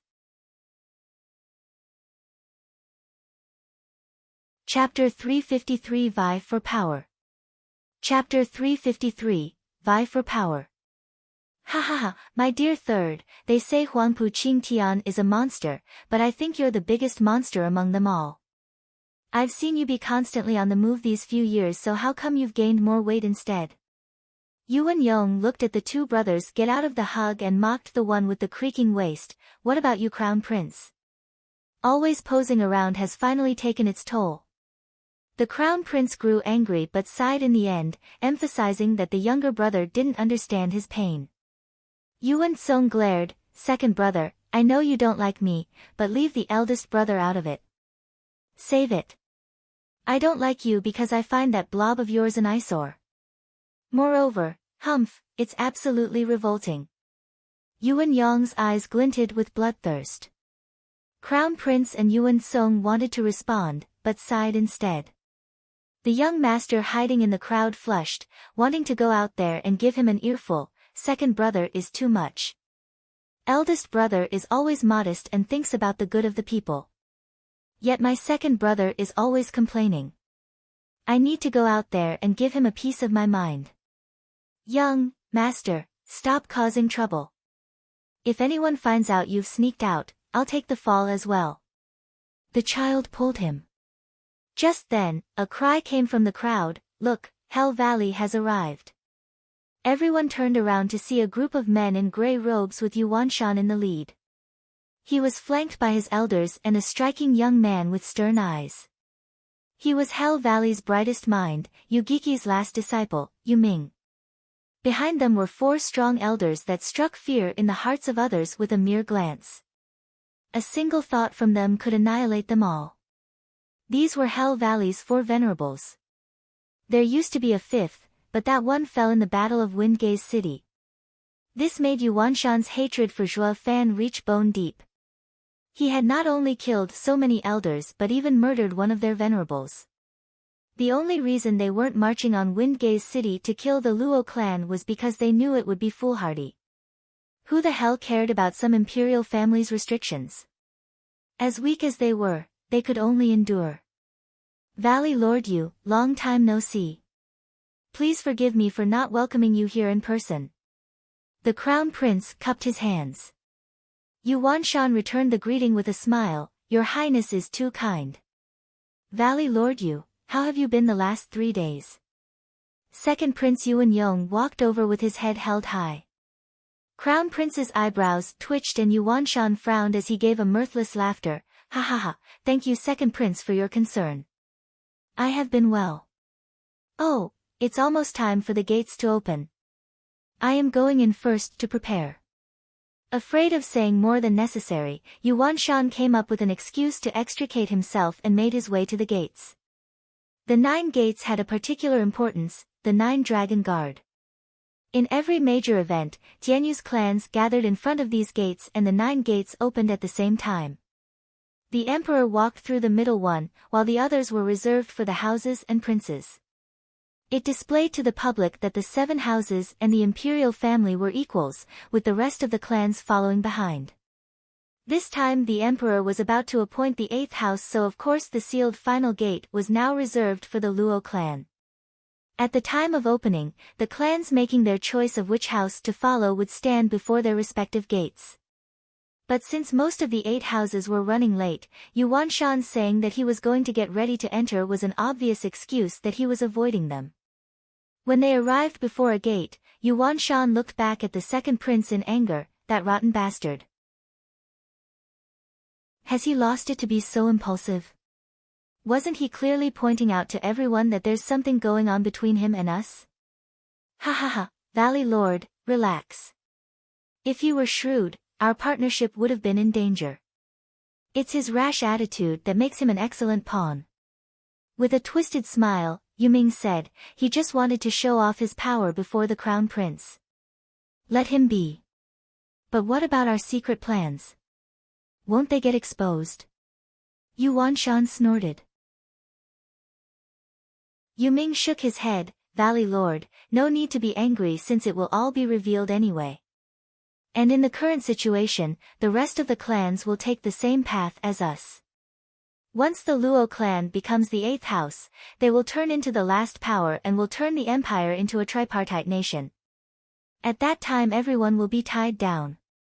To break the stalemate, vying for the throne will be the only option left. The side that controls the future emperor will be the one to use the imperial family to destroy the other houses. The last step will be removing the puppet emperor and taking hold of the world. Is this what you mean by playing for the future? Yuan Shan squinted. Yuming nodded, correct. Yuan Shan gasped and nodded. So even with the second prince being impulsive, it was this impulsive nature of his that made him grade A pawn material. As for the crown prince, no one could gauge him. Yuan Shan was finding Yuming more trustworthy now. In another location, Crown Prince frowned at Yuan Yong, second brother, Imperial Father has warned us not to get too close with the houses. You, Crown Prince, you are the rightful emperor, so of course you'd listen. You only need to wait for the throne to fall in your lap. But without any power behind me, how can I fight for it? I told you, I'll take everything from you, ha ha ha. Yuan Yong cackled. Crown Prince's eyes flashed with bloodthirst, though hidden deep behind his facade. Yuan Song came beside the Crown Prince and grumbled, second brother, how can you say that? Openly going against the Imperial Father's decree. I'm going to tell on you. But the sight of a certain mesmerizing beauty left him speechless. He forgot all about his brothers and ran towards her laughing, Sister Kuei, you're here. It's been so long, did you miss me? The 2 brothers were dumbstruck and sighed. Our third brother truly is a rare fatty, a rare starry-eyed one. The girl has shot him down 108 times yet he still can't face the music. Veiled Dragon Pavilion's detail approached. Pavilion Lord was in front, flanked by his elders, 5 venerables following them, and lastly, the younger generation. One of them, of course, was the target of young tubby Yuan Song's fantasies, Long Kuei. Yuan Song was hammering the earth with each step, barreling onward like an out-of-control mountain. After a quick hi to Long Yaifi and the rest, he went to Long Kuei's side, making her sick. This guy got even fatter. He's inhuman. Ha ha ha, Sister Kuei, have you been well? Yuan Song fumbled his thick fingers, looking bashfully at her. Long Kuei glared at him, I thought I told you last time that I like someone else. What are you sticking around me for? You mean Brother Zhuo Fan? Ha ha ha, we talked it out. You were only using him as an excuse. We even became sworn brothers afterward. And brothers don't go after another's wife. Yuan Song licked his lips and giggled. Long Kue mocked, and what if what I said was all true? Yuan Song froze and stared her in the eyes, but couldn't find a single lie. Ignoring him, Long Kue left him there and returned to her house. After exchanging greetings with the other two princes, they walked towards a gate. Only Yuan Song was left there lonely and lost. Then his brows furrowed. The rest of the houses arrived one by one with their elders, venerables and extras. The only difference was that the three houses had 4 venerables, while Drifting Flowers edifices only had 3, making them the weakest. And for some reason, edifice Lord Chu was nowhere to be seen, with Iris overseer and grandmother leading their house. The people had no time for assumptions as the guest of honor showed up. They instantly drew all eyes. Even with plenty of clans seeing the Luo clan's performance in the esoteric debate, the great majority hadn't. They all wished now to catch a glimpse of the Luo clan's might and what made it the 8th house. Especially that youth hiding in the crowd. He watched excitedly. They say the Luo clan's steward is a hunk. Which one is he though? Chapter 354 On the Brink. Chapter 354, On the Brink. Tap. With a steady gait, the Luo clan walked forward. The first were Luo Yunchang and Luo Yunhai, the leaders of the Luo clan. Right behind them were Captain Pang, Lei Yuding and other important people. And finally Li Jingtian and Lei Yuntian, the elders. It was clear as day that the Luo clan hardly had any elders, merely 2, and their strength was far weaker. Only Li Jingtian's power stirred the hearts of men. Yet the way Lei Yuntian, a profound heaven expert in the 5th layer, stood next to Li Jingtian, it was like an ant marching side by side with an elephant. Yuan Yong only had disdain for them. Humph, weak. Does that look like an 8th house to you? Don't they barely qualify with just 1 peak radiant stage expert? Second brother, don't say that. The Luo clan had been a third-rate clan recently. But in the last 10 years they have grown so much to reach here. What do you say to that? Yuan Song returned to his brothers, and although downcast, he admired the Luo clan. Crown Prince frowned a bit. Third brother, I must say, this is some very rare and hard oddity to come by. But the way they've developed seems skewed. Do you guys think the Luo clan only has 1 radiant stage expert? When the day comes that they have to fight other houses and their only defense would go into battle, wouldn't they be left wide open for attack? Compared to other houses, the Luo clan will be the quickest to fall. This clan truly is a marvel, but far too soon to be called a house. Yuan Yong watched the approaching group and sighed, this is not our concern but for that kid Zhuo Fan to think about. Zhuo Fan? The Crown Prince and the second prince raised an eyebrow. The former was quite excited, I've heard about him. Luo clan has managed to see today all because of him. He is a genius not unlike Zhuge Changfeng and Lin Wuchang. Staring at the Luo clan, Yuan Yong spat, I've heard of him too. Ever since he showed up, he has turned Tianyu upside down and even fought against the 7 houses. In the esoteric debate, he alone fought against Huangpu Qingtian's team of 4, making a name for himself. The Luo clan can now stand abreast the 7 houses all because of its 2 pillars. The sharp steward Zhua and the mighty Li Jingtian. Who is Zhuo Fan anyway? Yuan Yong scrutinized the Luo clan in search of his query. The Crown Prince was also on the lookout. Only Yuan Song, who had become a sworn brother with the man, said after a glance, he's not here. What, on the eve of their award ceremony, their steward still won't show? The 2 cried. Shrugging, Yuan Song said, that's just how he is. With that last word, he went to Luo Yunchang and cupped his hands. The 2 were puzzled and even more curious about Zhuo Fan. But the Crown Prince still went to greet the Luo clan. Only Yuan Yong disdained them from afar. He did not care one bit if the Luo clan was becoming the 8th house. He just knew one fact. Their odd discrepancy in ranks assured that it was only a matter of time before they crumbled. And he had no intention of making nice with a soon-to-be-dead clan. The young master in the crowd stuck his head out and scanned the Luo clan's detail. Who's Zhuo Fan? Why does none of them look anything like the rumor? Is he perhaps that guy? The youth pointed at Yan Fu. The child next to him looked in disdain. Young master, that guy sure looks fair but nothing alike. How come? I overheard my clansmen say that Luo clan's steward is vicious and fiendish, not like that pretty boy. Not to mention that he is the highest person in the Luo clan that even that radiant stage expert listens to. While that kid only knows how to bob his head, not speaking a word to the two elders. How is that fiendish? If he were indeed the rumored monster, the crown prince wouldn't dare neglect him. The young master was stunned, then nodded. Why, you're quite good at deductions. Who knew you had a good head on your shoulders? He, young master exaggerates. The child giggled, her cheeks rosy. But if he isn't Zhuo Fan, then who is it? The others don't look the part either. Seeing her young master so focused, the child shrugged, unsure as well. Look, Regent Estate is here. A shout caught everyone's attention. Even Crown Prince's attention, who was chatting with the Luo clan. That one look left everyone gasping and drove fear into their feeble legs. A group in golden garb strutted with Huangpu Tianyuan in the lead. Next to him was their steward, Tianyu's second greatest mind, unwanted contriver Leng Wuchang.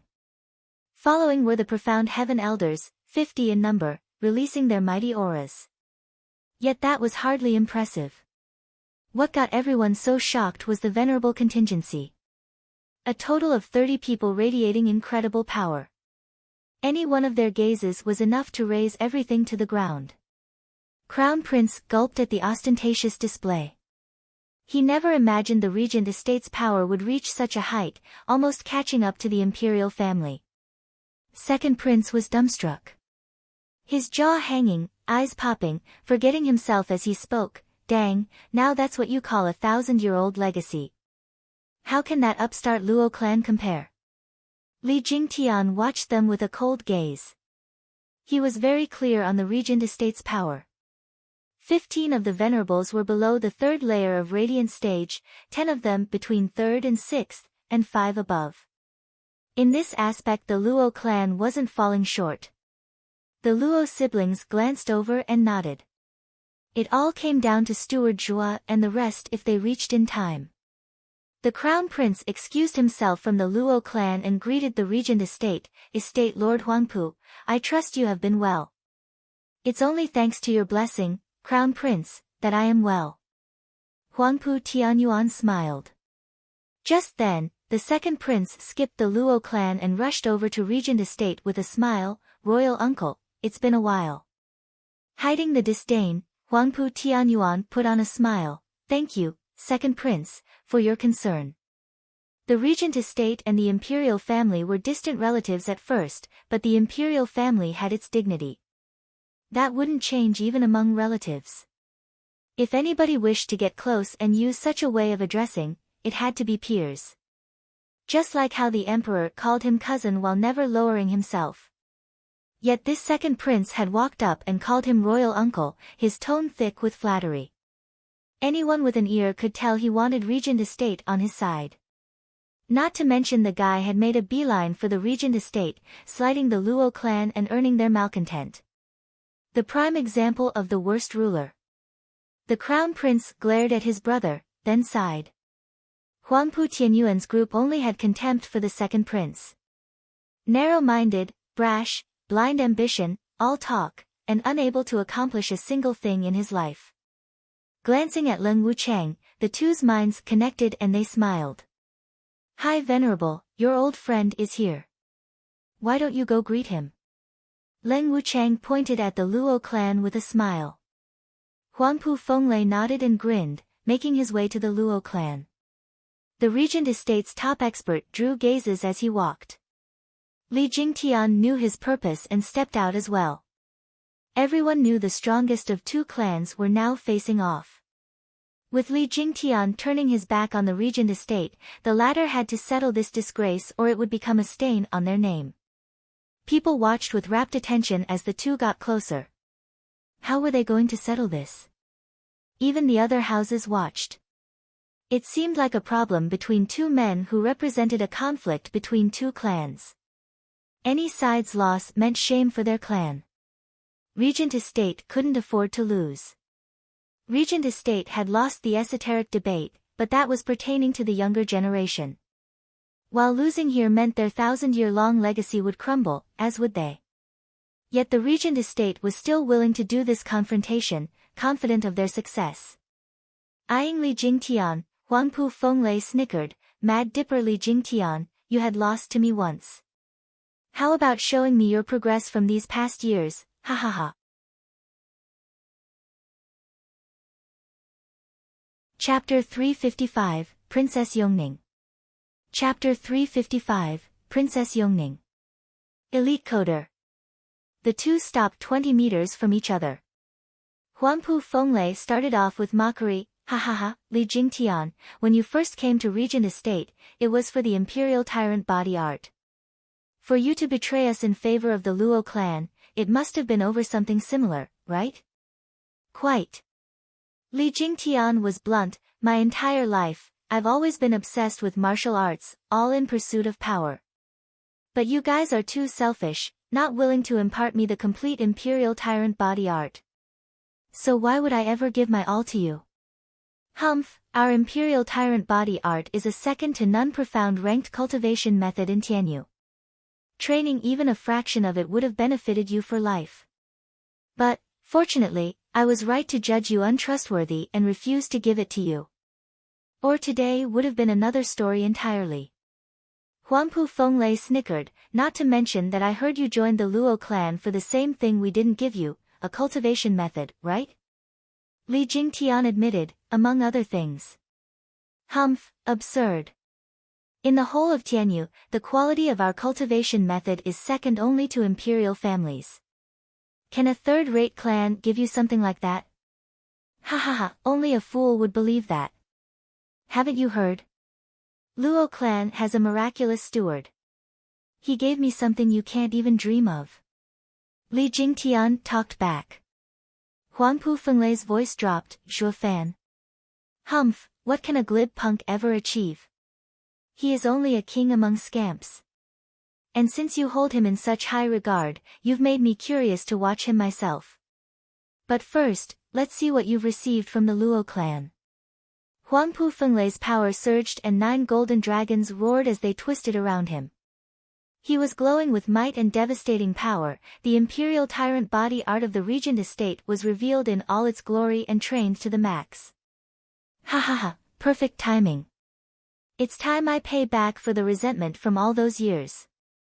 Laughing, Li Jingtian became enveloped in dark energy, swallowed in the belly of a huge dragon with red eyes thirsting for battle. The two were moments away from a death match. The Crown Prince was shocked and rushed forward to stop it. But a man in golden robes stopped him before he got the chance. Huangpu Tianyuan smiled, "Crown Prince, they are peak radiant stage experts. For your safety, please stay away from our venerable." Crown Prince shuddered and noticed his brothers were also behind some venerable from the Regent Estate. All he could do was sigh. It was obvious that the Regent Estate wanted no interference. Before the awards ceremony even began, he wanted to show the Luo clan the might of the head of the houses. But with a full-blown battle raging over here, what about the imperial family's reputation? At this critical and dire moment, a divine dragon would usually interfere, no? The Crown Prince shuddered all of a sudden. How come there were no divine dragons around? It goes on to show that they've planned for this all along. Is the Imperial Father behind this? Crown Prince's worry eased as he looked at the two fighters, puzzled. The Emperor was clearly intent on praising the Luo clan for their exemplary conduct. But letting Luo clan and Regent Estate fight at the gates, he was unclear if it was directed at humiliating the new house or stomping Regent Estate's cocky attitude. Even so, attacking the Regent Estate was impossible at this point. Which meant the Crown Prince was even more puzzled. "Just what are you up to, Imperial Father?" Only Leng Wuchang was calmly tending to his beard. He had easily surmised that the emperor's stance with the Luo clan changed from the moment Zhuo Fan got the dragon vein soul. Hence this award ceremony was the perfect time to test the Luo clan's waters. With how Zhuo Fan's actions in the past years were shrouded in mystery so that not even the emperor knew, he was feeling a little more than mere unease. Case in point, only God knew when Li Jingtian had switched sides, yet only now did he show his face. And the emperor wasn't about to let a viable threat fester. Thus today's show was all set up courtesy of His Majesty, with Regent Estate as the main actor. Since the two's interests aligned, to fish out the Luo clan's dirty little secrets. In the heart of the imperial capital, on the top story of the tallest restaurant, Fang Qiubai and Sima Hui Saturday. Their eyes never left the 9 gates and the waves of power coming from there. Old Fang, the two are as strong as us. Leaving them to fight will spin this out of control. Sima Hui frowned, fiddling with a chess piece. Fang Qiubai held a brand new flute as he shook his head, smiling, "It's His Majesty's order. Let them fight. And even if it blows things out of proportion, we have young Sanzi to deal with them, ha ha ha." True, in the end it all depends on the little monster. Shaking his head, Sima Hui sighed, "But won't that make us utterly useless? Look at us, the invincible divine dragons, jade flute divine sword and monochrome chess sage, now reduced to mere relics of the past, obsolete. Huangpu Feng lay aside, for even a third-rate clan's venerable to outclass us, we won't be having such an easy time going wherever we want in Tianyu now." Sima Hui's mood sank and Fang Qiubai shook his head, "You're right, but even so, be it Huangpu Fenglei or Li Jingtian, they were both powerful men of ambition back in the day. Getting caught up is normal. But if a new and upcoming expert suddenly reached our level, I'd smash my head and die." Sima Hui found wisdom in his words. They no longer chose to dwell on it and resumed to watch the act unfold. The clans in the audience were thrilled at the prospect of a good show, but now they were downright terrified, scurrying to and fro for cover. Of note were those particular clans present at the esoteric debate, who were positively dreading the aftermath. They knew better than ever what a clash between colossi entailed. Getting near was suicidal and getting a stray hit would bury you. If they didn't flee now, they would never get the chance. That said, while the two were measuring their auras and powering up, the crowd went wild in hightailing it out of there. The young master in the crowd stumbled in the confusion but stayed put. The ignorance in him had no clue what was coming. Then his robe was yanked by the rushing crowd, revealing a fair hand and a dazzling jade bracelet. The young master cried, trying to cover it, but it was perhaps a bit hard with the frantic mob running around. "Pa!" The bracelet fell and started rolling on the ground. The young master panicked and chased after it, Imperial Mother's bracelet. "Young master! Don't, it's too dangerous." The child saw him rush after the rolling bracelet, towards the two experts' battle. It was impossible to reach him in time as the mob dragged him further away. Finally, the young master squeezed out between the last people and finally picked up some speed, catching the bracelet with a smile. But just then, the two experts moved. With a boom, they charged at one another. While the youth stood there frozen, in the middle. Imperial Tyrant Body Art. Soaring Demonic Dragon. As they roared, their power reached the masses before they even clashed. The youth had no time to dodge, feeling the godly pressure bearing down on him and coughed blood. Sharp winds slashed at him, ripping his robe and revealing a lavish garment. The scholar hat fell, draping long flowing black hair. He was a she. Yongning. The three princes cried, "Stop!" Not that it did much good. The two only heard their own roars. When an expert attacked, he had no reason to stop. Fang Qiubai and Sima Hui jumped to their feet, "Princess." They rushed to the rescue. Even though they knew the futility of it. Not even them could save her, trapped in the maelstrom of power born of two clashing peak radiant stage experts. Li Jingtian and Huangpu Fenglei never even registered the girl there. To them, she was as important as an ant. All they saw was their enemy. Roar! Roar! With 2 dragon roars, the two sped up. The princes and the 2 divine dragons watched on with bloodshot eyes. They couldn't understand how His Majesty's beloved daughter had ended up here. The danger of the situation finally dawned on Yongning as blood trickled from her mouth. She was akin to a dinghy in the middle of a storm, with the 2 waves coming down on her any minute to render her void.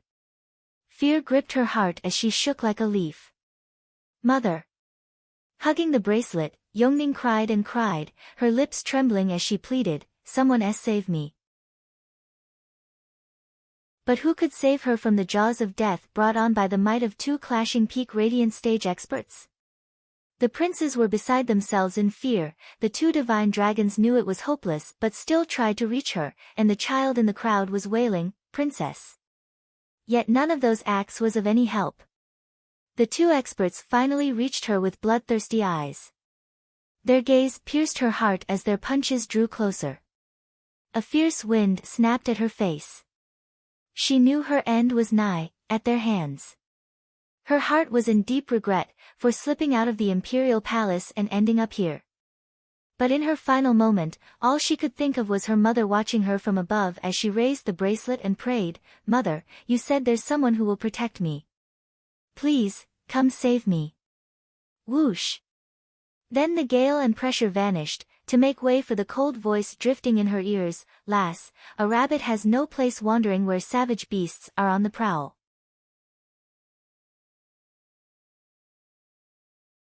Chapter 356, The Might of Luo Clan.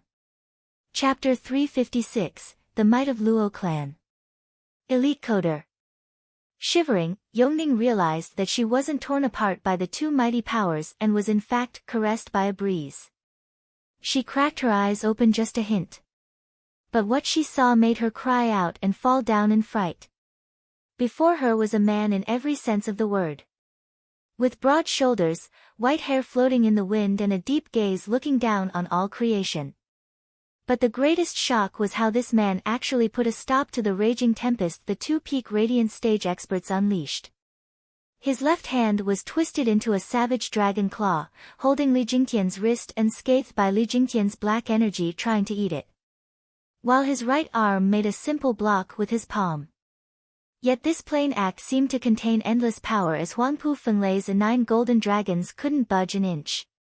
The people cried out in shock, seeing the situation take an impossible turn. 2 peak radiant experts were handled like a bunch of chickens. Huangpu Fenglei and Li Jingtian were overwhelmed watching the man. Then the once lost feeling of fear slowly crept into their soul. They were peak radiant stage experts, fearless against any adversary in Tianyu. But now they were reacquainted with this feeling of dread a century later by this man in front of them. The fact that these 2 peak experts couldn't match their enemy brought a deep sense of loss to them. They had roamed Tianyu all their lives and reached the peak of power, so where did this guy come from that could trump them? Not to mention he was young. "Who are you?" Watching the youth sent from the heavens holding the evil dragon claws at bay, Yongning's cheeks flushed. A single question plagued her mind, "Did the Imperial Mother send you to protect me?" Ignoring the shell-shocked princess, the youth's right hand moved and Huangpu Fenglei was forced back with a groan. Rumbling. The pavement crumbled, as Huangpu Fenglei skidded back, leaving deep scars. He only stopped when he was in his original spot, 10 meters away. Raising his head, his face was pale. He had just used Imperial Tyrant Body Art, a profound ranked martial art to attack, yet the opponent easily took it and even pushed him back. Just what power did this man have? Who the hell is this guy? Not sparing him another moment, he looked at Li Jingtian and pushed back the black dragon claw of his, "Elderly, you're still not backing down." That woke Li Jingtian right up. What had happened was too shocking and he withdrew his attack only now. Then he showed his respect, "Steward Zhua." "What, Zhua Fan?" As if rehearsed, the Crown Prince, Second Prince and Huangpu Fenglei cried out. They looked at him like a zoo animal. They had all heard of Zhuo Fan's glorious name, but never thought he'd be so much of a freak in person. Was there anyone in the world who could take on two peak radiant stage experts' attacks? Leng Wuchang and Huangpu Tianyuan were dumbfounded. How could that monster grow so much in little under half a year? He was a completely different being from the one they saw in the esoteric debate. Then their faces turned heavy. With how true power could topple anything, and the more Zhuo Fan grew stronger, the more futile Leng Wuchang's attempts were to deal with him. To say nothing of what a treacherous knave Zhuo Fan was to begin with. Add to that his power, and they felt as powerless as when facing Gu Santong. Fang Qiubai and Sima Hui stopped dead in their tracks, watching dumbstruck for 2 seconds before their faces sank. Old Fang, should we bust our heads and keel over? The youth of today seem to have overtaken us. Hard days await us, Sima Hui sighed. Fang Qiubai's face twitched. One thing had to be said though. Following Zhuo Fan's explosion of power, the emperor would have to change his plans for the Luo clan. The two of them were sure they'd be seeing Zhuo Fan far more often in the future. For the imperial family, they were ready to face any danger, endure any psychological torture this youth stronger than them might subject them to. And since the inception of the great divine dragons, this would probably be the hardest thing yet. Zhuo Fan, you came. Luo Yunchang moved with the Luo clan to his side. Watching him come down like a god filled her with joy, then she glanced at the dumbstruck Yongning and asked, Miss, are you all right? Yongning blinked for a long time at Zhuo Fan before she could find her words. Are you that? Zhuo Fan. You're 10 times more handsome than the rumor goes. Zhuo Fan's face twitched, but Luo Yunchang got ahead of him as she said coldly, Miss, please mind yourself. Steward Zhuo isn't someone you can casually address. But the way he casually dropped was unlike any human, ha ha ha. A laughter came followed by a mountain of flesh running over in excitement. Brother, I missed you so much. With one last step, he jumped on Zhuo Fan. Glancing over, Zhuo Fan only kicked the meatball 2 meters away as it landed with a boom. Face covered in dust, Yuan Song put on the look of a kicked puppy. Brother, what did you do that for? I'd rather not get crushed to death, thank you. Zhuo Fan rolled his eyes. Humph, who are you trying to play here? You stopped 2 peak radiant stage experts but can't take a bit of my extra weight? Zhuo Fan cocked his head and ignored him, which only worked to enrage him. Yongning looked at them for a second before saying, Third brother, you know him? Third brother? Everyone looked at her stunned.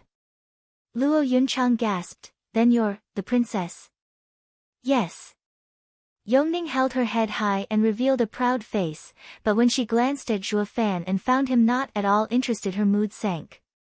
Yongning, how did you get out? What are you doing here? Do you realize how dangerous that was?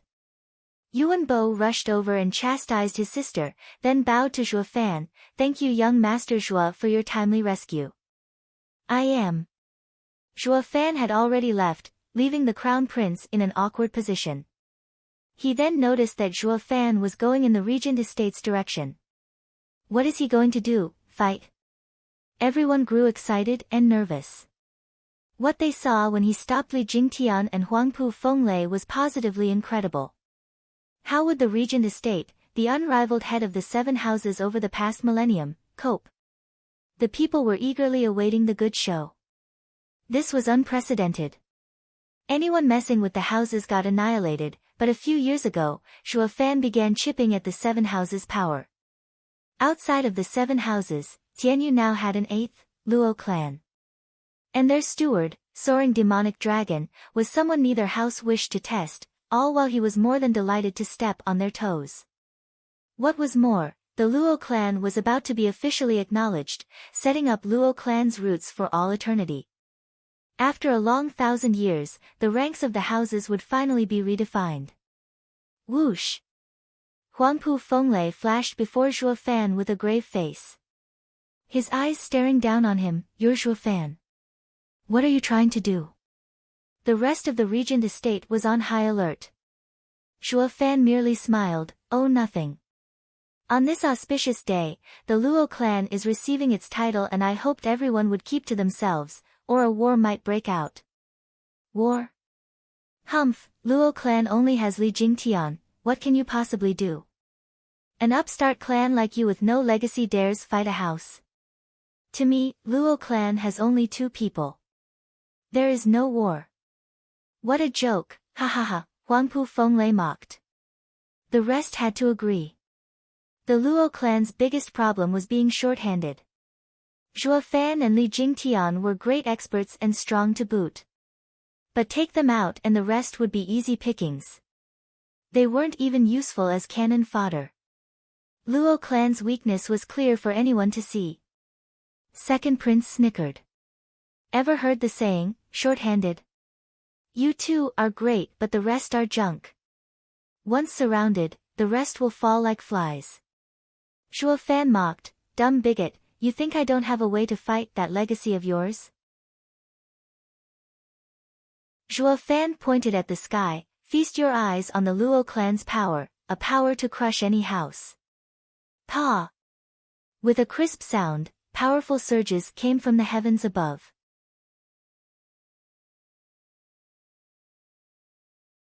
Chapter 357, Fiendish Elders.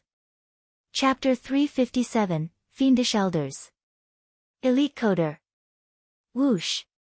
7 figures dropped down like meteors, spreading their savage energy around Zhuo Fan. The overflowing power got even Regent Estate to shirk back. With a startle, they realized that all they could do was endure the pressure. People went pale on the spot.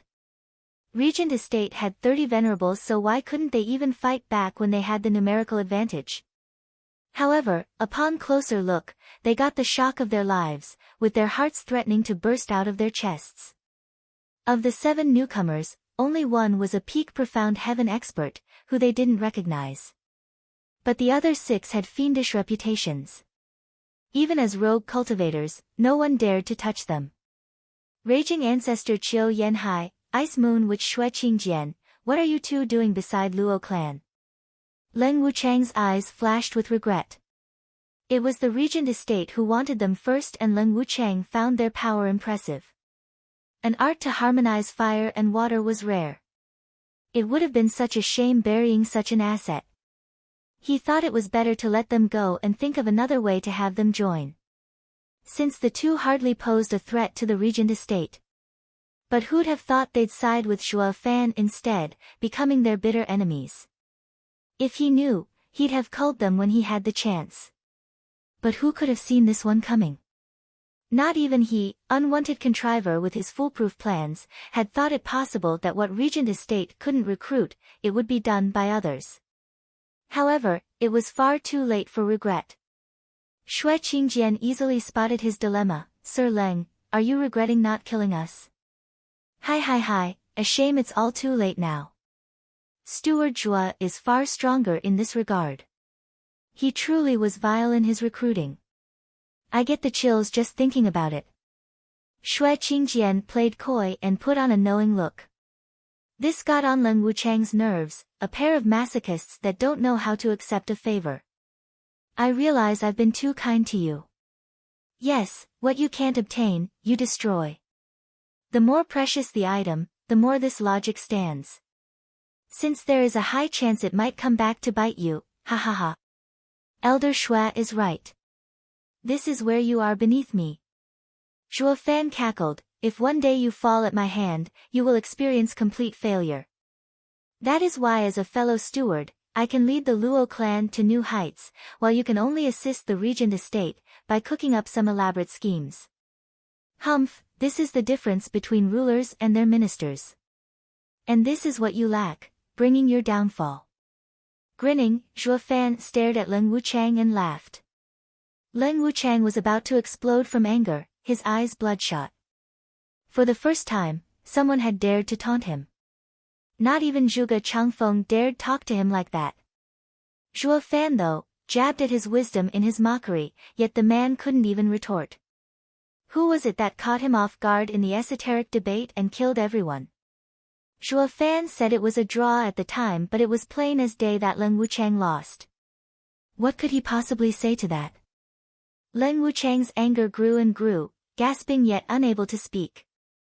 Everyone looked at him stunned. The second greatest mind in Tianyu, Leng Wuchang, was being pushed back in a verbal contest with Zhuo Fan. Huangpu Fenglei's face sank. And seeing the Luo clan's forces, he trembled. But when he caught sight of the 4 pygmies, his eyes grew serious. The abominable 4 scheming demons. Weren't you in the Thunder Swarm Mountain, locked away by the demon scheming sect? What are you doing with the Luo clan? Hi, Foggy, are you talking to us? Violent Demon held his chin up. How could a mere mountain hold the 4 demonic heroes? Here, the mountain can't hold us. That goes double to you. Hi, the other 3 jumped up in glee. Squinting, Huangpu Fenglei said, oh. And what if I tell the demon scheming sect? SSS. The 4 pygmies shivered on the spot, filled with fear. Huangpu Fenglei smiled inside as he mocked, Humph, you must have escaped your prison, right? If I report you to the demon scheming sect, not just you, but even the Luo clan will. I'd like to see you try. Zhuo Fan cut him off with his derision. These 4 twerps are here to help the Luo clan by the order of demon scheming sect leader, Xia Weiyue. Go ahead, report. I won't stop you. Ugh. Huangpu Fenglei choked on his words. It was because Zhuo Fan's information was too credible. Knowing who demon scheming sect leader was, proved the 4 scheming demons were sent to help the Luo clan. Did that mean the Luo clan had one of the Empire's 3 guardian sects, demon scheming sect, on their side?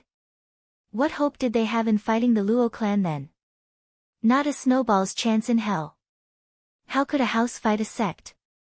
Yet he was still unwilling to believe all of Zhuo Fan's words, staring him in the eye for any trace of lies. The 4 scheming demons looked at him in shock. Wimp Demon couldn't hold his curiosity in check as he whispered, Steward Zhuo, is it true? Zhuo Fan nodded. It was all fiction, of course. Xia Weiyue had no idea the 4 shits were with the Luo clan. But he was sure Xia Weiyue wouldn't object anyway. The demon scheming sect leader was even waiting 3 years before taking him to his sect, yet wouldn't give this little bit of help. The 4 scheming demons, having got their answer, were ecstatic. They suddenly gathered around and pooled their tiny minds for a little chat. They nodded and a savage glint sparked in their eyes. The 4 turned into black smoke and charged at Regent Estate. Huangpu Fenglei jerked and shouted, Look out, these 4 are hard to deal with. Too little, too late. 4 trails of black smoke shot at Regent Estate's venerables.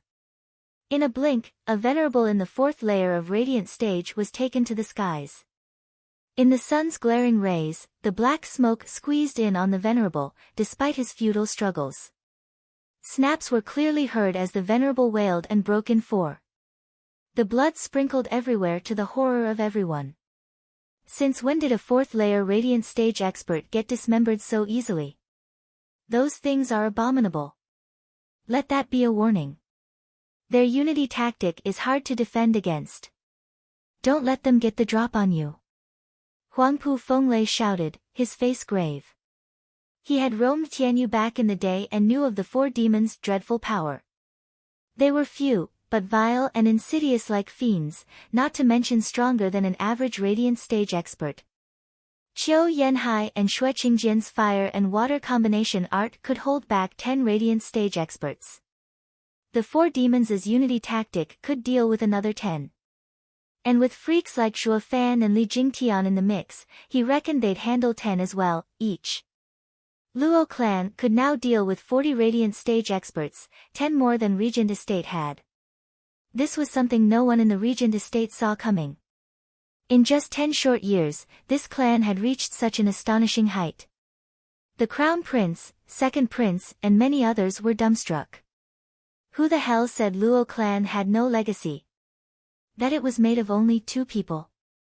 In a blink, all their elders were on duty and freaking radiant stage experts at that. What upstart? They were clearly a clan hiding for 1,000 years. Hi, geezer, weren't you about to report us? We're no longer scared of you. If you still have the guts, run away from us 4 demonic heroes and snitch. The black smoke in the air let out violent demons cackle. Huangpu Fenglei felt a headache. He stuck close to Huangpu Tianyuan, as the latter and Leng Wucheng looked on with worry. The 4 demons were notorious. They were madmen, doing whatever whenever, regardless of circumstances and orders. They were a bigger threat than even Zhuo Fan. The crown prince ran to Zhuo Fan and cupped his hands. Steward Zhuo, today is Luo clan's award ceremony. You can't shed blood. Please cease hostilities, and call back your elders. A red sky is an auspicious sky. We should make it so in reality as well. We shall turn the ceremony into a sign of prosperity. Zhuo Fan waved him off with his trademark evil grin. Elderly, who was it that struck first? We did it at the same time. But he taunted me first. Li Jingtian answered. In that case, we can't turn back as cowards. Zhuo Fan laughed. Elders, it's showtime. Zhuo Fan gave the start with his left hand turning into the earth dragon claw while his right shined. Li Jingtian grinned and black energy roamed. Shui Qingjian and Qiu Yanhai held hands as fire and water fused, releasing waves upon waves of power. At such a display of power and glancing at the 4 black spots in the sky, Huangpu Fenglei felt like crying. What is wrong with today? They only wanted to cut some of the Luo clan's momentum and curb the new house's development. So how did it turn the other way around with us getting curbed? Not to mention this had stopped being a mere beating, they already had a casualty. If this went on, Luo clan's fiends would kill them all. They were all hoping their allies would back them up, but Hell Valley, Pil King Hall and Merry Woods, who usually cheered them on every chance they got, now looked anywhere but here. No help was coming from them, that was for sure. The Luo clan and Regent Estates war had had them loose too much already. And now that the Luo clan had come in full force, they'd be dumber than a rock getting caught up in that maelstrom of carnage.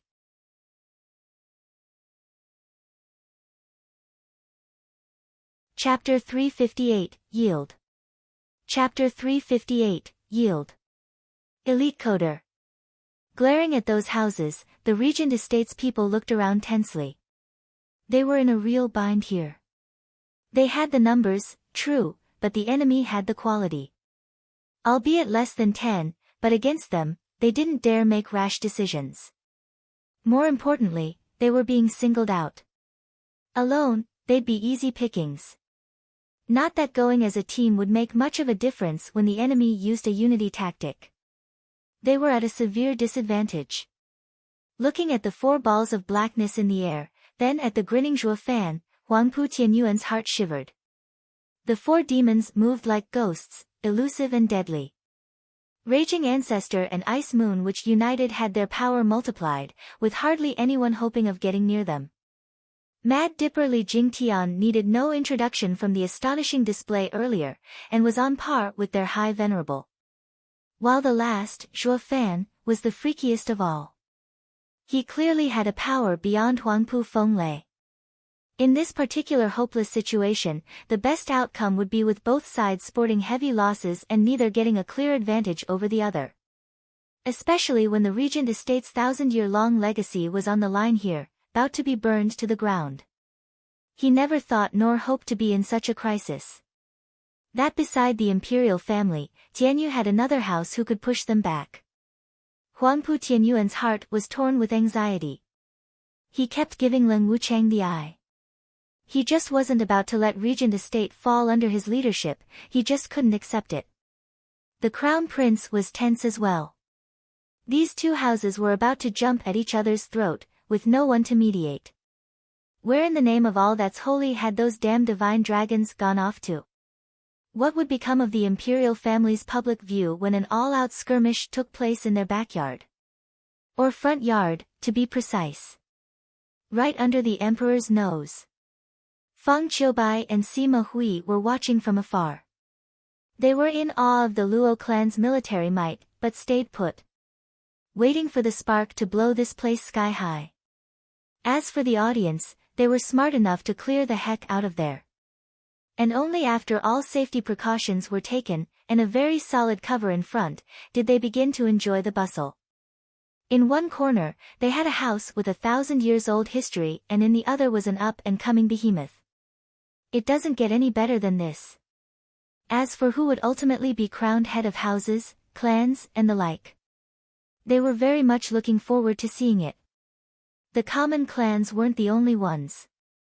The other houses looked tensely at the standoff as well, observing as the situation devolved, or evolved.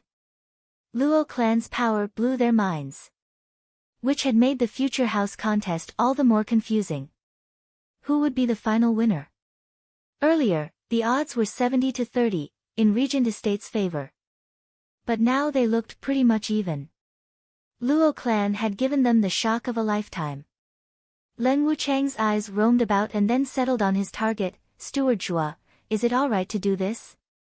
We both know how this is going to end. You're not the one to go to war knowing there's a third party involved and risk losing everything. Perhaps not. Zhua Fan taunted with his cryptic smile. His eyes flashed. Sir Leng, there's a difference between me, you, and Zhuge Changfeng. I'm not all brain and no brawn. Sometimes I go a little nuts, you see. It's normal. I'm sure you understand this by now, having felt it on your own skin, ha ha ha. Leng Wuchang's face twitched and anger spiked. He understood all right. Zhua Fan was hinting at the esoteric debate where he went berserk. At the time Zhua Fan, in his madness, carried out his vendetta regardless of tricks or the bigger picture. He was quite conceited of himself back then, but now it somehow became Zhua Fan's cover, rendering all his readings of the Steward void. With enough brawn, one would lose their head, so much so they didn't care about their own lives. They'd be willing to take the fall as long as they could take down the opponent with them. Against a man without restraints, the crazier he was, the more horrifying he became.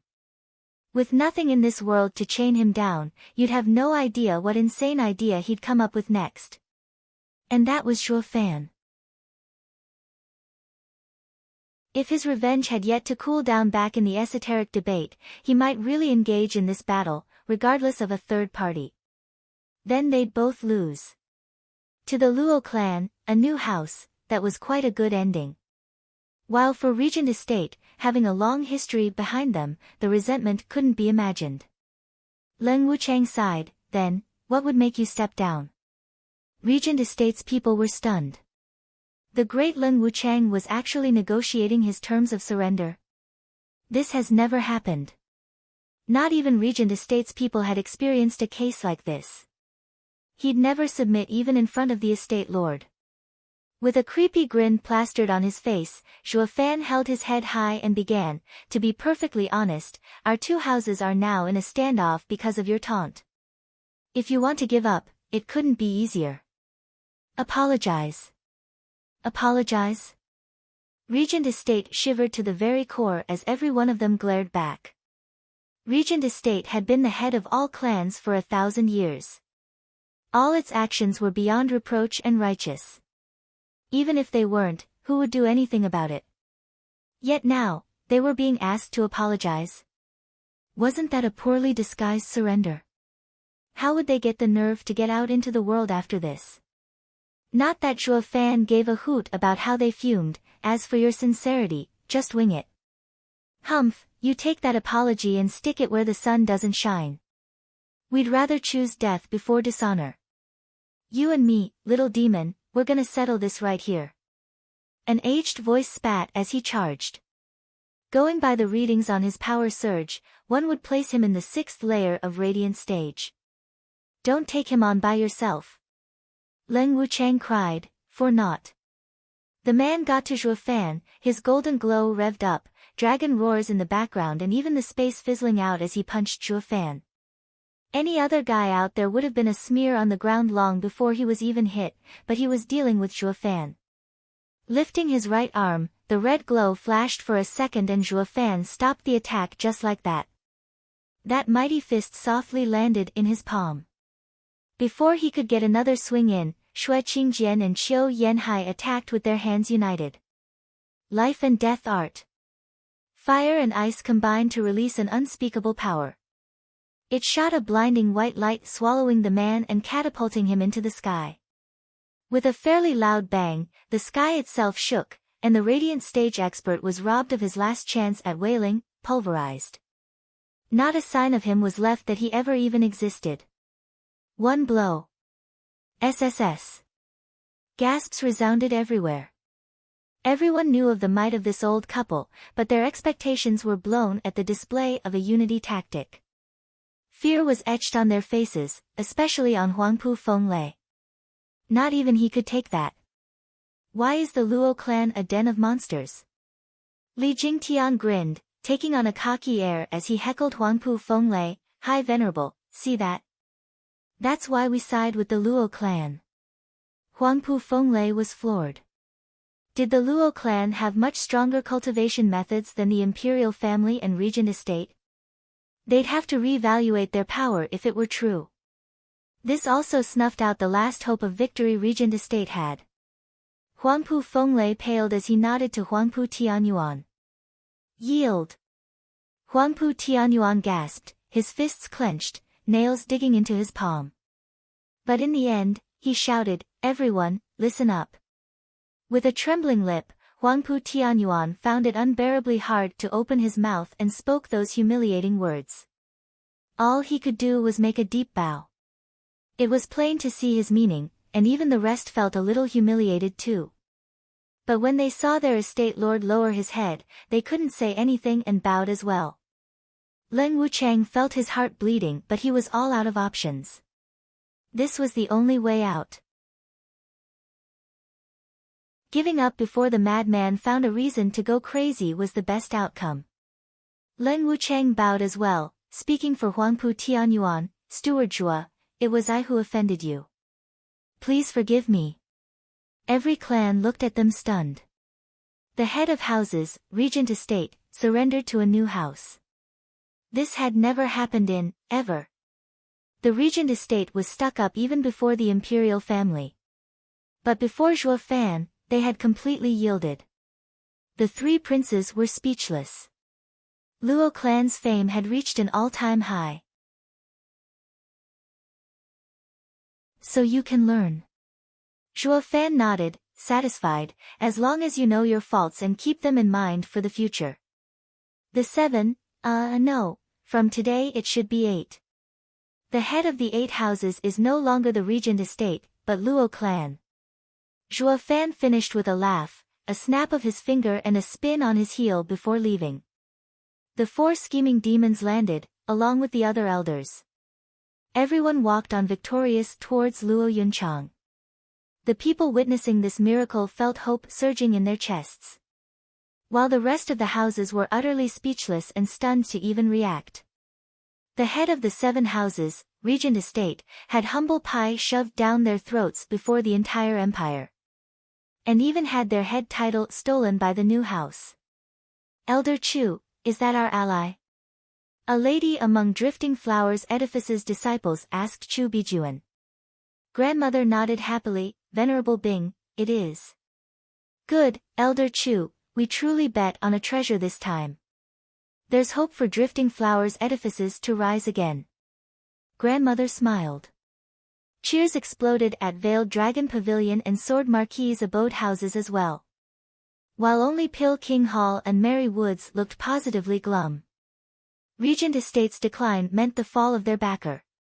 As for Hell Valley, they looked on with a cold eye, having already found their path.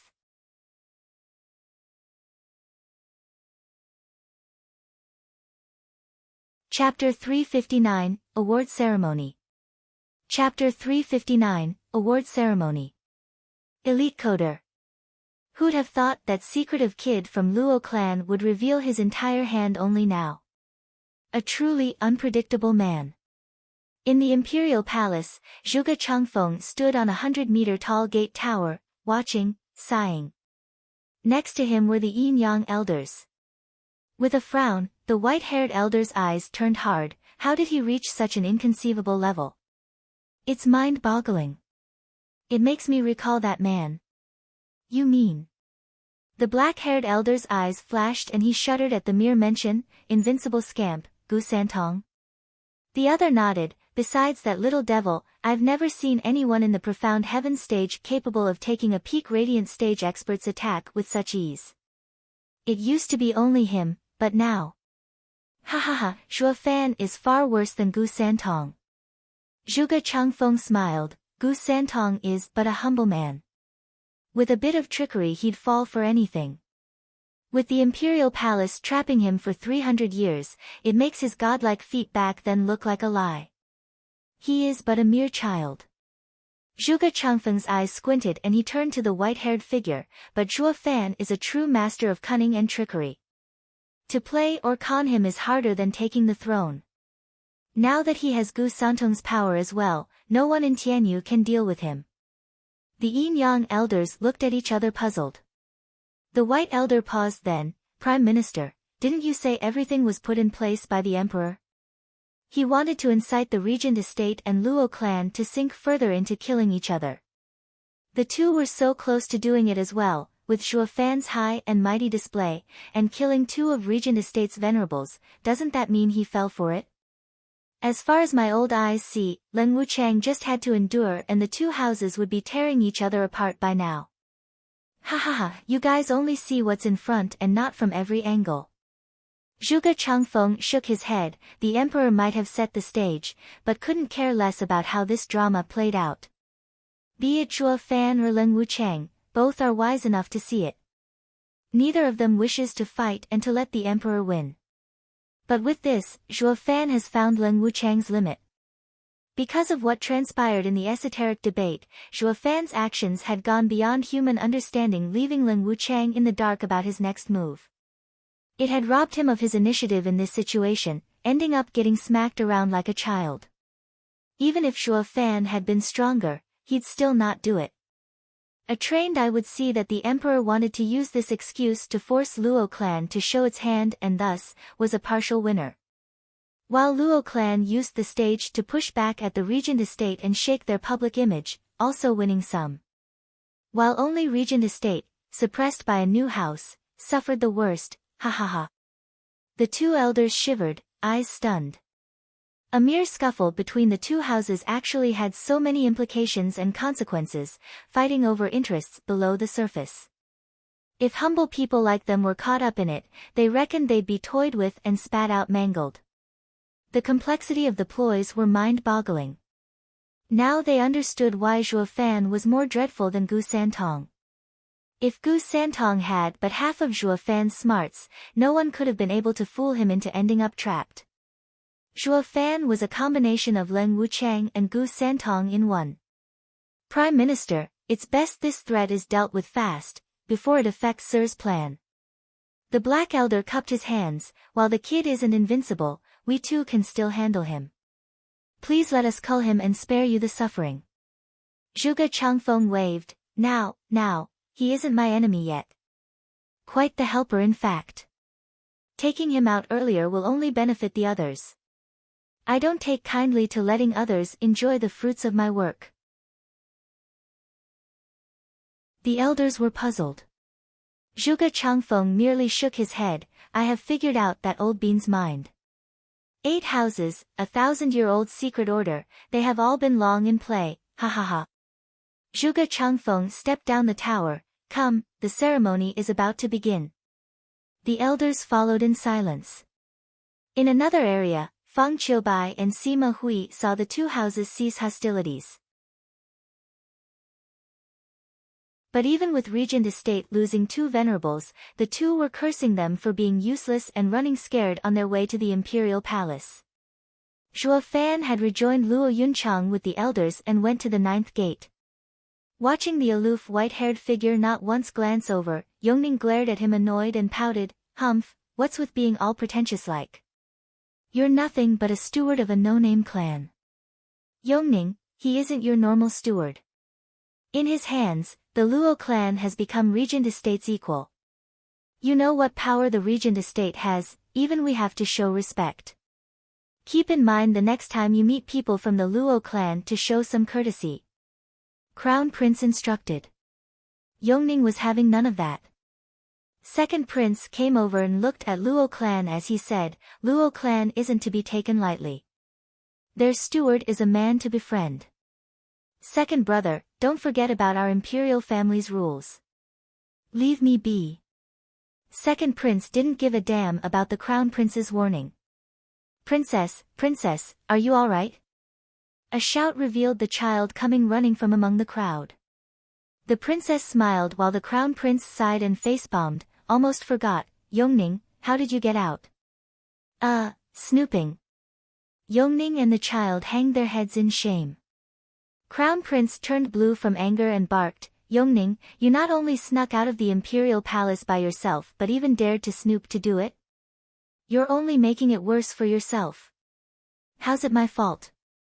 The entire imperial palace is filled with tunnels with no guards around them. How else did you expect me to get out with my 5th layer of bone-tempering stage cultivation? Yongning grumbled.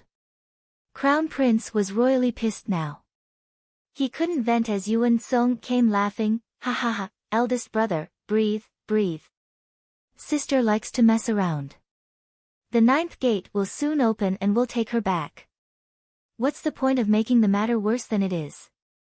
Third brother, you're the best. Your head looks like a pig, but your brain is sharper than one. Yongning giggled.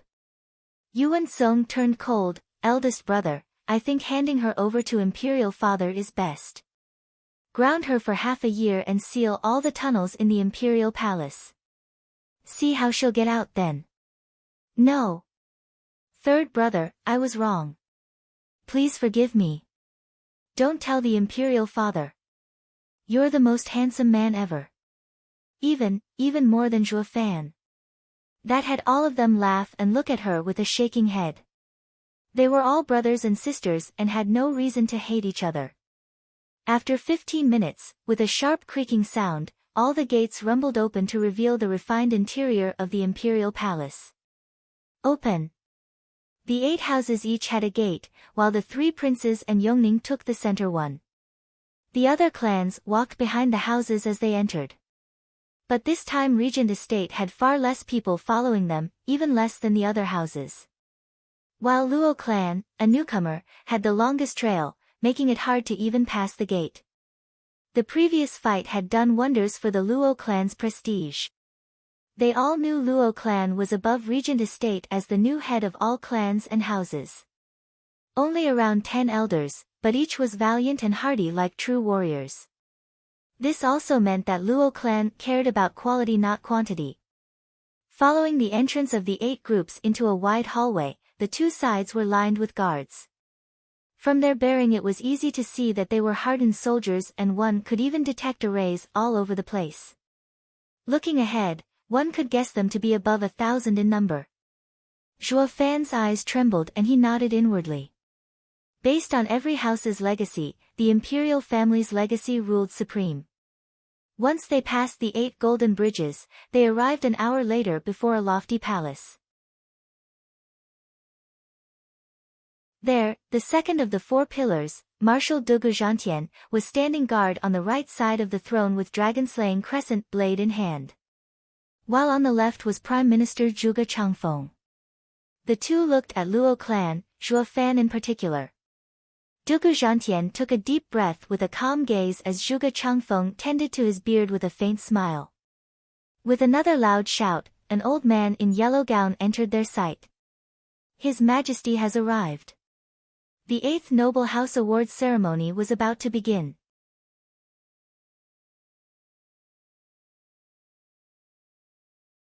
Chapter 360, Best Steward Beneath Heaven.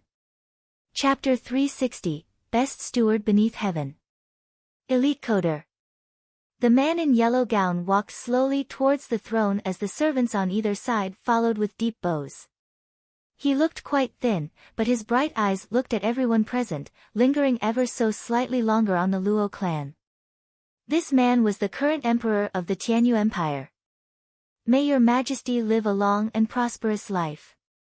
The instant he took his seat, the 8 groups bowed.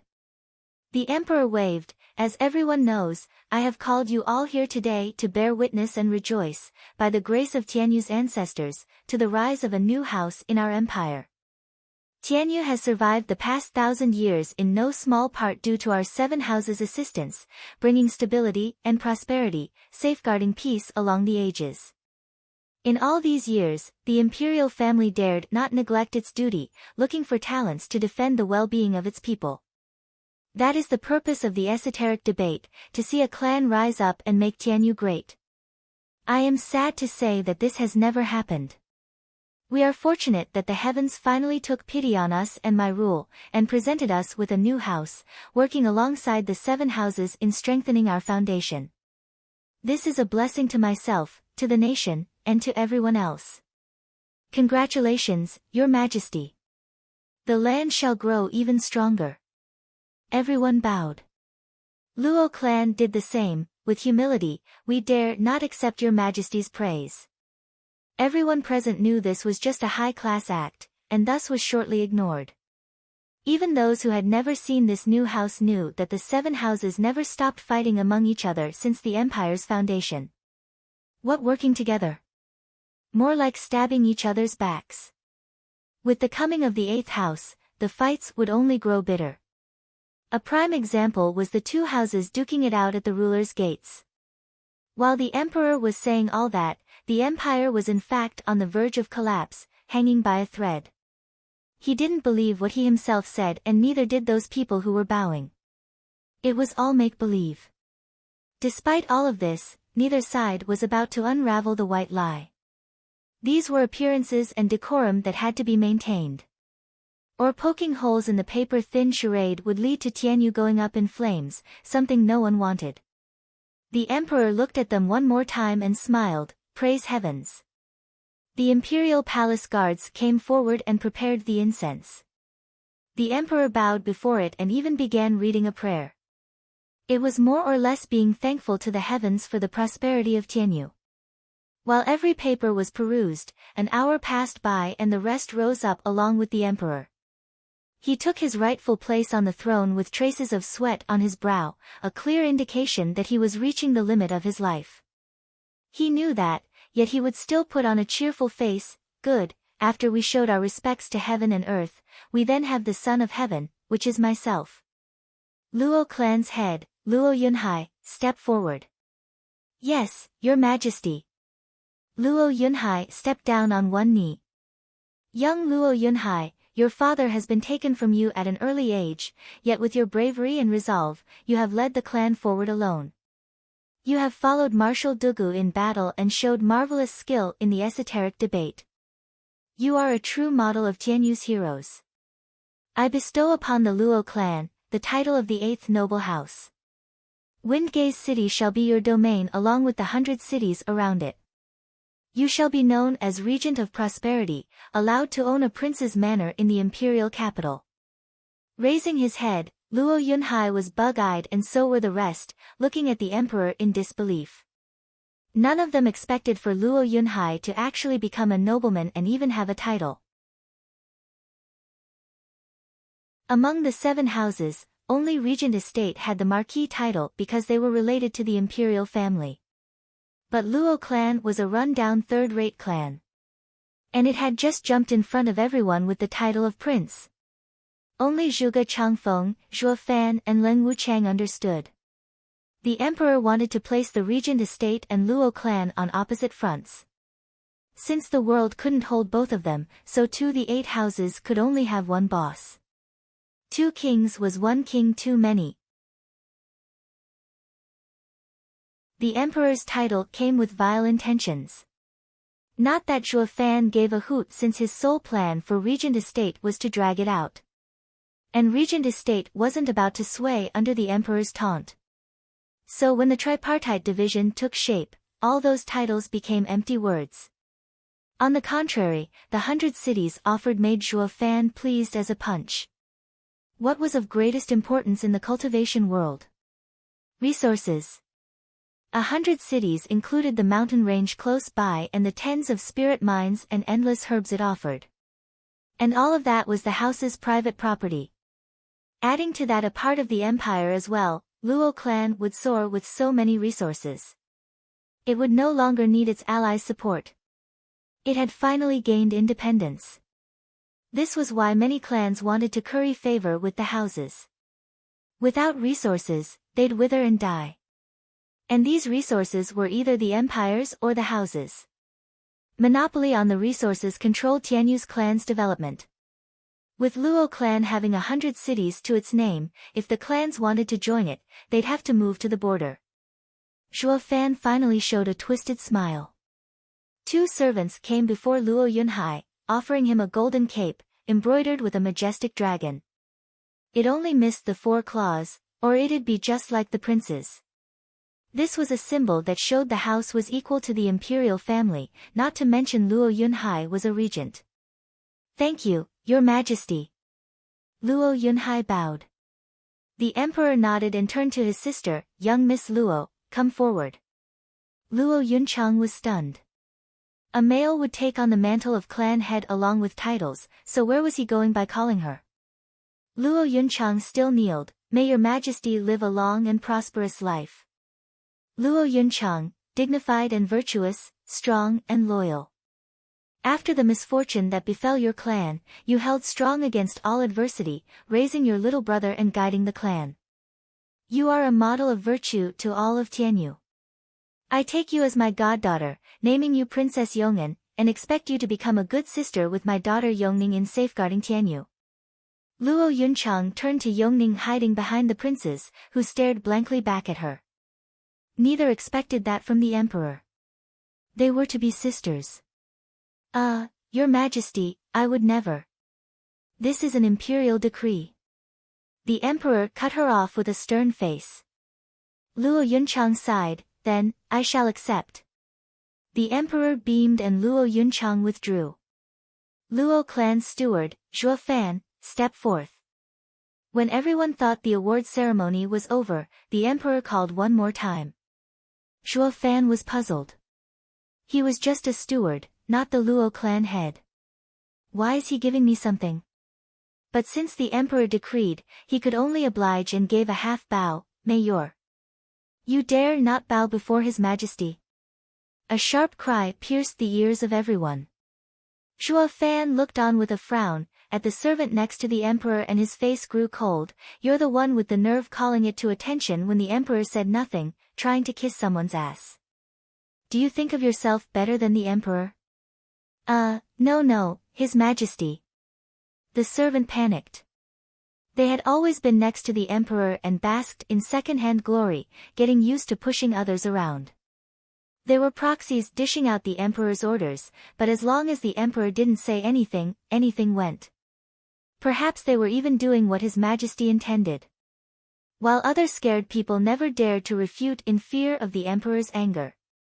But Zhuo Fan was a tough nut to crack. Would the grand demonic emperor from the sacred domain kneel before a no-name emperor from the mortal domain? The servant was way out of his league messing with him. Especially when he knew the emperor needed him and wouldn't sweat this particular detail. The emperor waved and smiled at Zhuo Fan, then, "Zhuo Fan, why do you not kneel?" "My knees are wounded."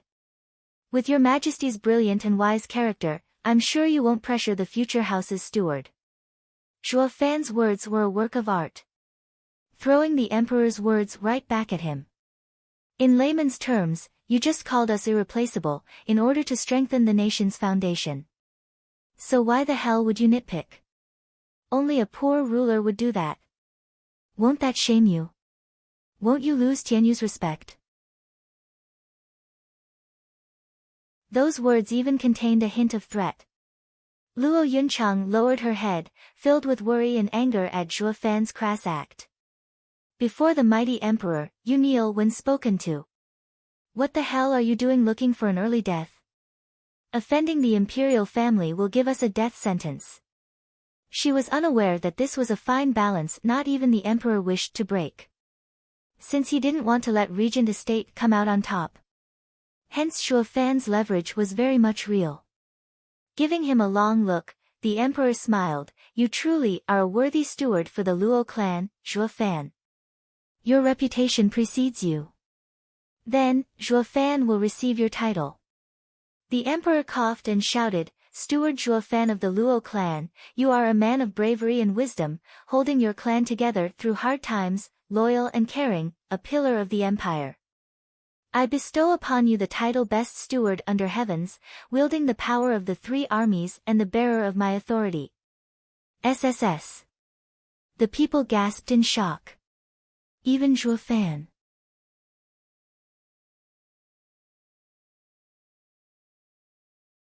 Chapter 361, Emperor's Invite.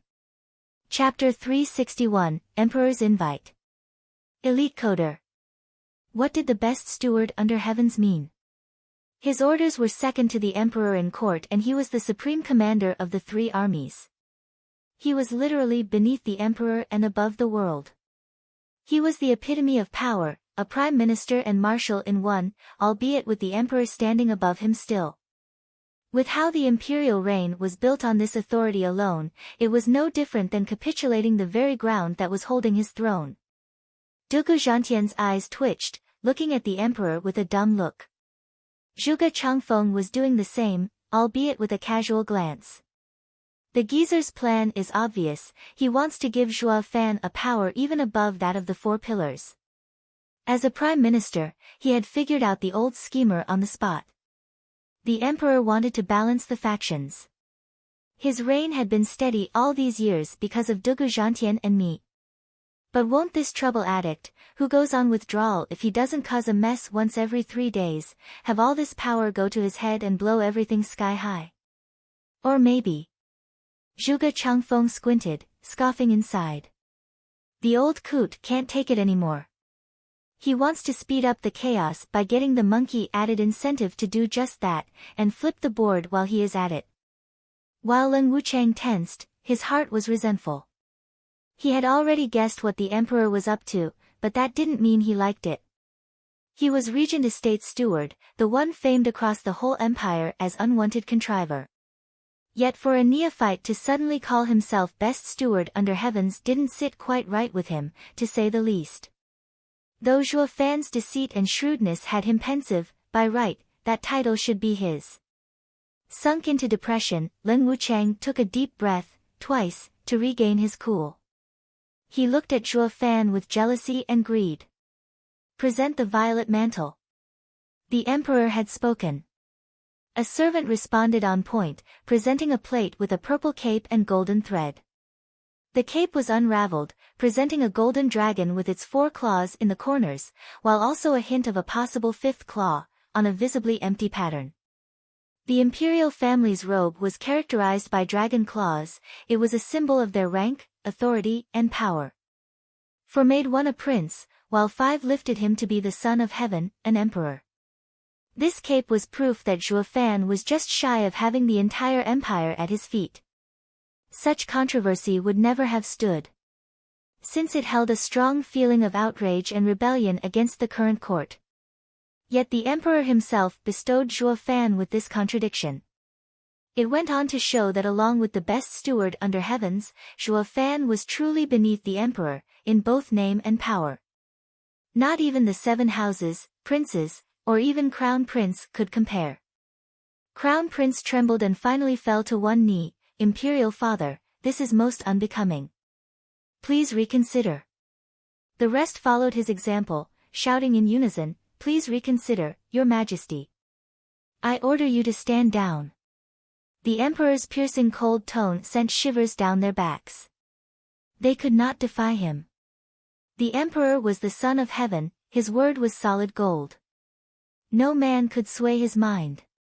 They were all awakened to this simple yet painful truth, knowing any persuasion would fall on deaf ears. Without further ado, Zhuo Fan was entitled as the first steward beneath heaven. His glorious radiance stabbing the eyes of all below, while also pricking no few hearts with discontent. Now that Zhuo Fan had both power and right, any defiance would be ill-advised, in a manner of speaking. He could stick the imperial family's army on anyone's ass at the drop of a hat. Pil King Hall and Mary Woods exchanged a pained glance. They never gave Zhuo Fan and Luo clan a second thought up till now, yet against fierce adversity they had become a behemoth. If only they'd known, they'd have it snuffed in its cradle. Regent Estate took this news quite well, too well, in fact. That was because they knew something everyone else didn't. Zhuo Fan's title was totally void of authority.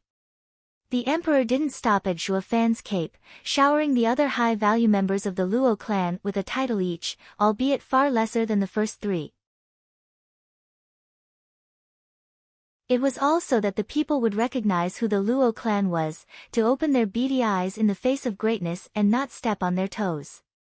Even still, there was one teeny-tiny matter that had everyone's dumbstruck faces on full display, while Pil King Hall and Drifting Flowers edifices were slack-jawed. Luo clan's second elder, Pil House Elder, was vicious Pil King Yen Song. Even the emperor was taken aback. Didn't Zhuo Fan waste him? What's he doing as Luo clan's elder? The emperor gave Zhuo Fan a deep look. Steward Zhuo, you fooled the entire world for 8 years with your devious schemes. Just how many secrets are you hiding? Ha ha ha, please don't kid your majesty.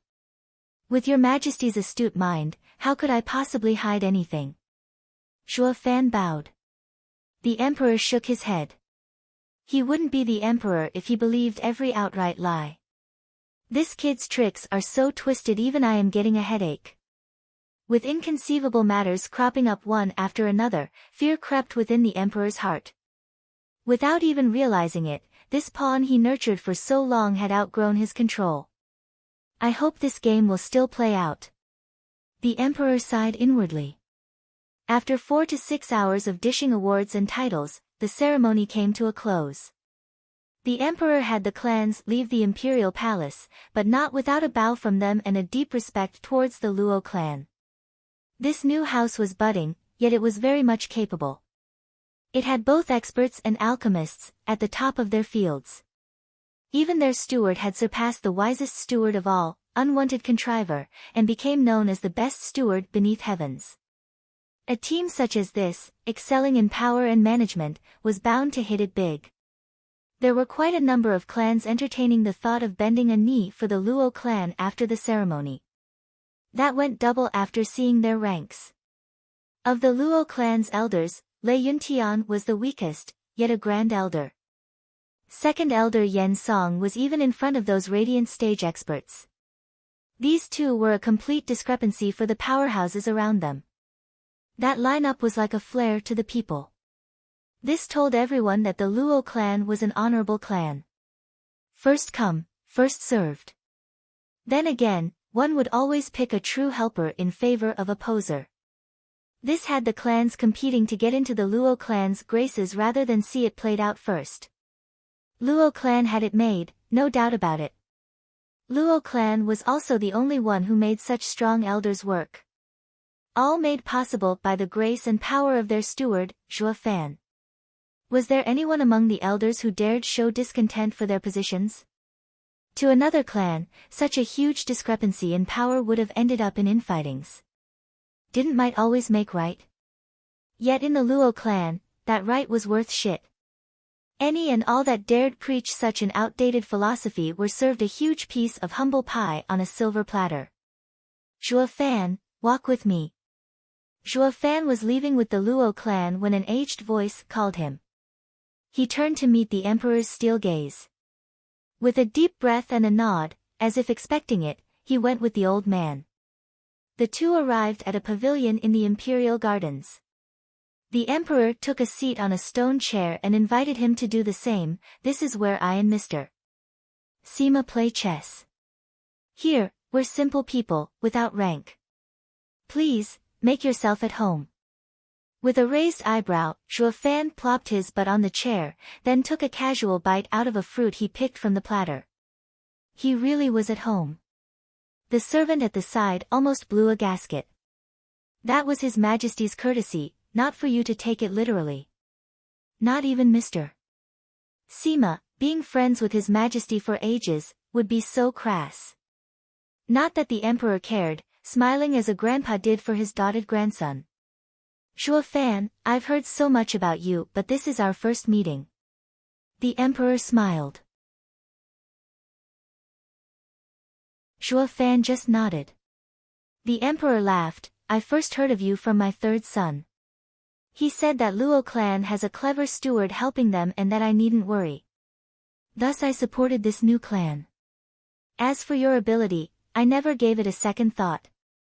How strong can a third-rate broken-up clan's clever steward become? I mean, the scope was just so limited, it was impossible for it to grow. Wouldn't you agree? The emperor chatted as he looked at Shuo Fan with a smile. Shuo Fan gave a curt nod again. Sure enough, before meeting face to face, all information was about the clan itself. How one's view changed depended on one's position. Since no clan had ever come out of a border town like Windgaze City, what scope, what ambition could this one have?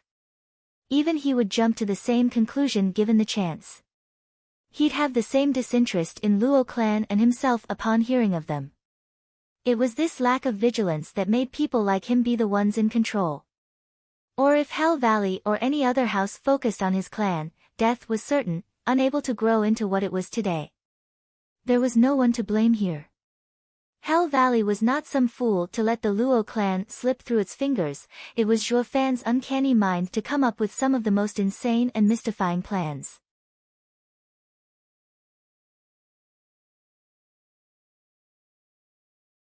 Chapter 362, Paving the Way.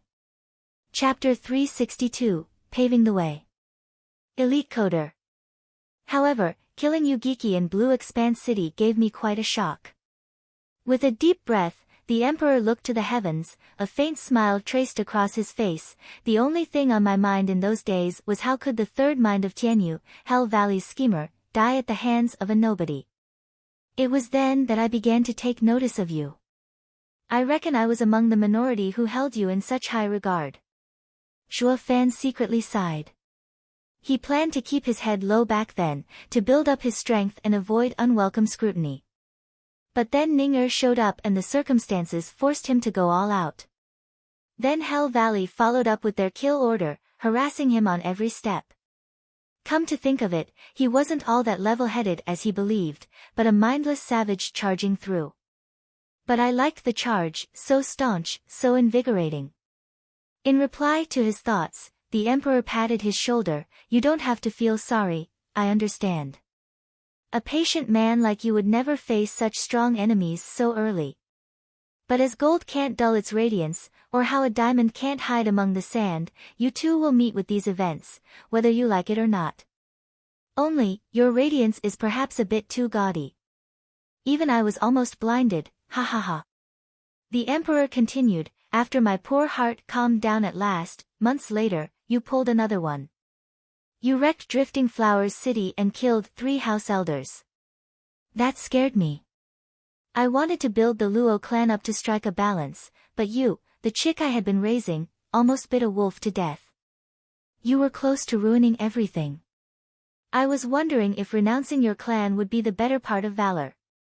Many apologies, Your Majesty, I was too reckless and almost wasted Your Majesty's hard work. I am ashamed of myself. Shuo Fan bowed slightly and cupped his hands. Yet his mind was thinking the opposite. His words feel sincere, but lack any truth. He goes on and on about balance and stuff, but from today's attitude, he wants anything but. All he wants is chaos. Actions speak louder than any sweet words. Shuo Fan had drilled this lesson into Lei Yuding for years, being a devoted follower of this saying himself. Hence, in reply to the emperor's convoluted speech, his mind was that of a mirror, not so easily pulled under. The emperor's eyes shined with wisdom, then he laughed, ha ha ha, it's fine. It's all in the past anyway. It was only then that I realized my son was right.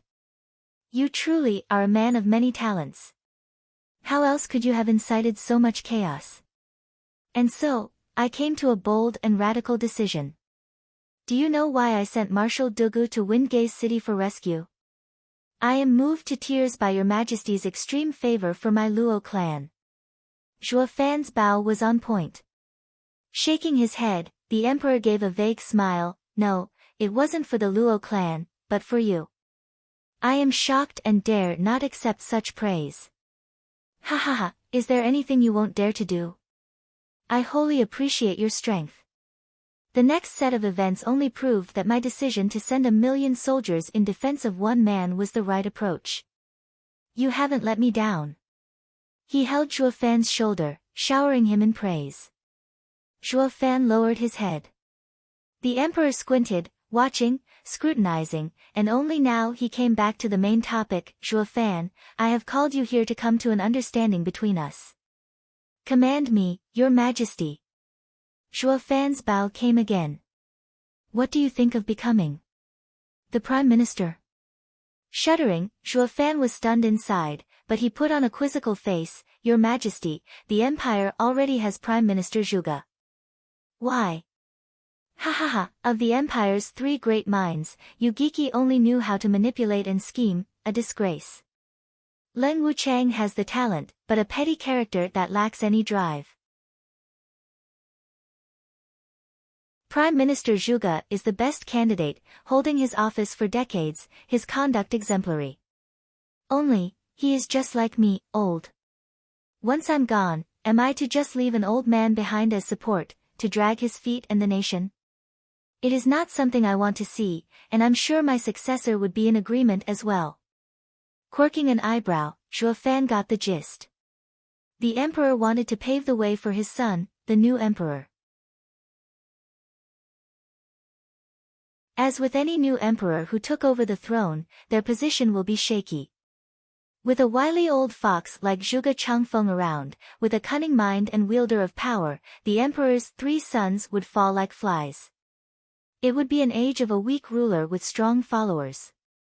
How could the Yuan clan ever hold on to Tianyu? Ha ha ha, it'll change hands of course. This was where Zhuo Fan came in.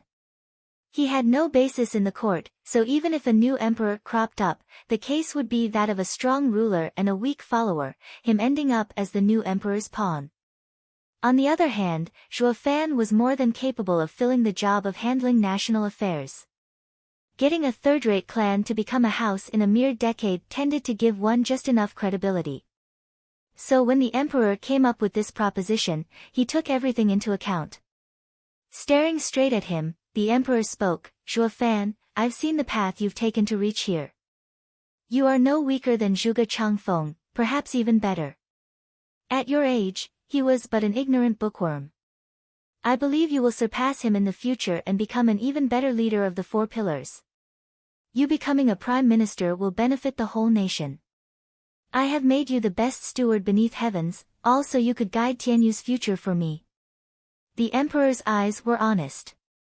Zhuo Fan's eyes shook. He couldn't see through him, but one thing he did know. The emperor definitely had something else stored in his mind and it was time to lay it out in the open. But your majesty, as you know, I have a dragon soul. Being in court, won't I and the imperial family collide? Zhuo Fan was quite tactful, yet it held the same meaning as Huangpu Qingtian back then. Providence made me king, yet you're not scared I'd take it all away. Ha ha ha. The emperor was calm. Dragon Vein Soul is a creature of the world, my family had it quelled for generations to safeguard Tianyu's prosperous future. By itself, it means nothing.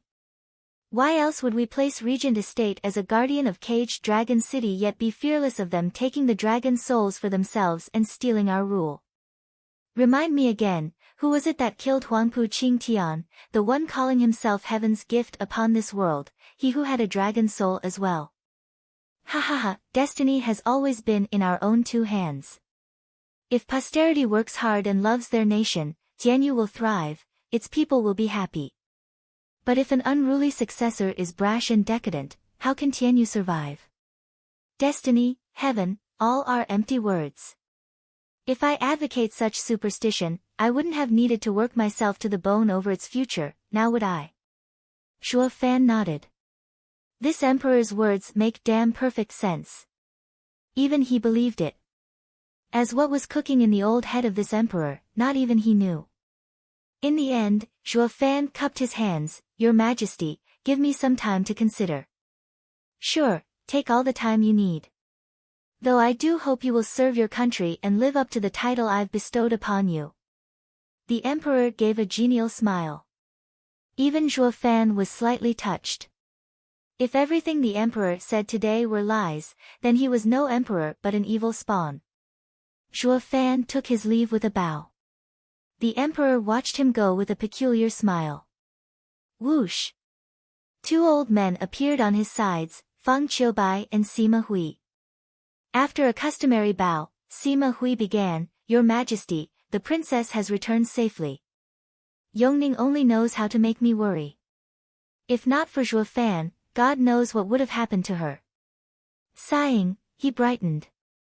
He sure was fond of this willful daughter of his. Feng Qiubai sighed, I had never dreamt Zhuo Fan would reach such power in just a few days. I fear he has already surpassed us. What a little monster. Humph, why stop there? He is clearly like the peak radiant stage Zhuge Changfeng, versed in pen and the sword. The emperor squinted, then was taken by a coughing fit. Cough, bring me a quill and paper. Yes. The servant complied, at once. The emperor wrote just a few big words on the paper, his sons' names. His eyes grew heavy looking at them, but they steeled in the end, tell me everything that's happened, including the three's reactions. Yes. Feng Qiubai presented the whole affair at the 9 gates with intricate detail. The emperor grumbled to himself, then picked up a red quill and hovered over the crown prince's name. One must be collected, to have a way with words, to adhere to the ancestors' teachings. These are the qualities of a ruler. He said as he circled the name 3 times, yet sighed in the end, but why do I feel you're being so stubborn? You will tire the people, sigh. The emperor then crossed him out once and went to his second son's name to circle it twice. You are bold and benevolent, firm and ambitious, yet rude, rash and greedy. One day you will end up being used, humph. The emperor crossed him 3 times, his beard trembling in anger, he is not fit for power. Finally coming on to the 3rd name, he hesitated, yet only drew a question mark. Your Majesty, what? Feng Qiubai was stunned. The emperor spoke, I know you side with him, but my 3 sons need to be observed for longer. Especially the 3rd. I fail to comprehend him. Lest the road I've paved with so much sweat and blood will lead to the nation's collapse in the hands of a decadent successor and I will never know rest. Sighing, the emperor grew sad. He hoped, no, wished there was one among his sons just half as shrewd as Zhuo Fan. He would then pass on his title in peace. You're tuning into the Blissful Bookshelf YouTube channel. We're so grateful for your support and don't forget to subscribe to join us on this incredible journey through captivating stories. Your generosity through donations truly makes a world of difference, as it's the primary source of revenue that allows me to expand and enhance this channel for you. Thank you from the bottom of my heart for being a part of this adventure.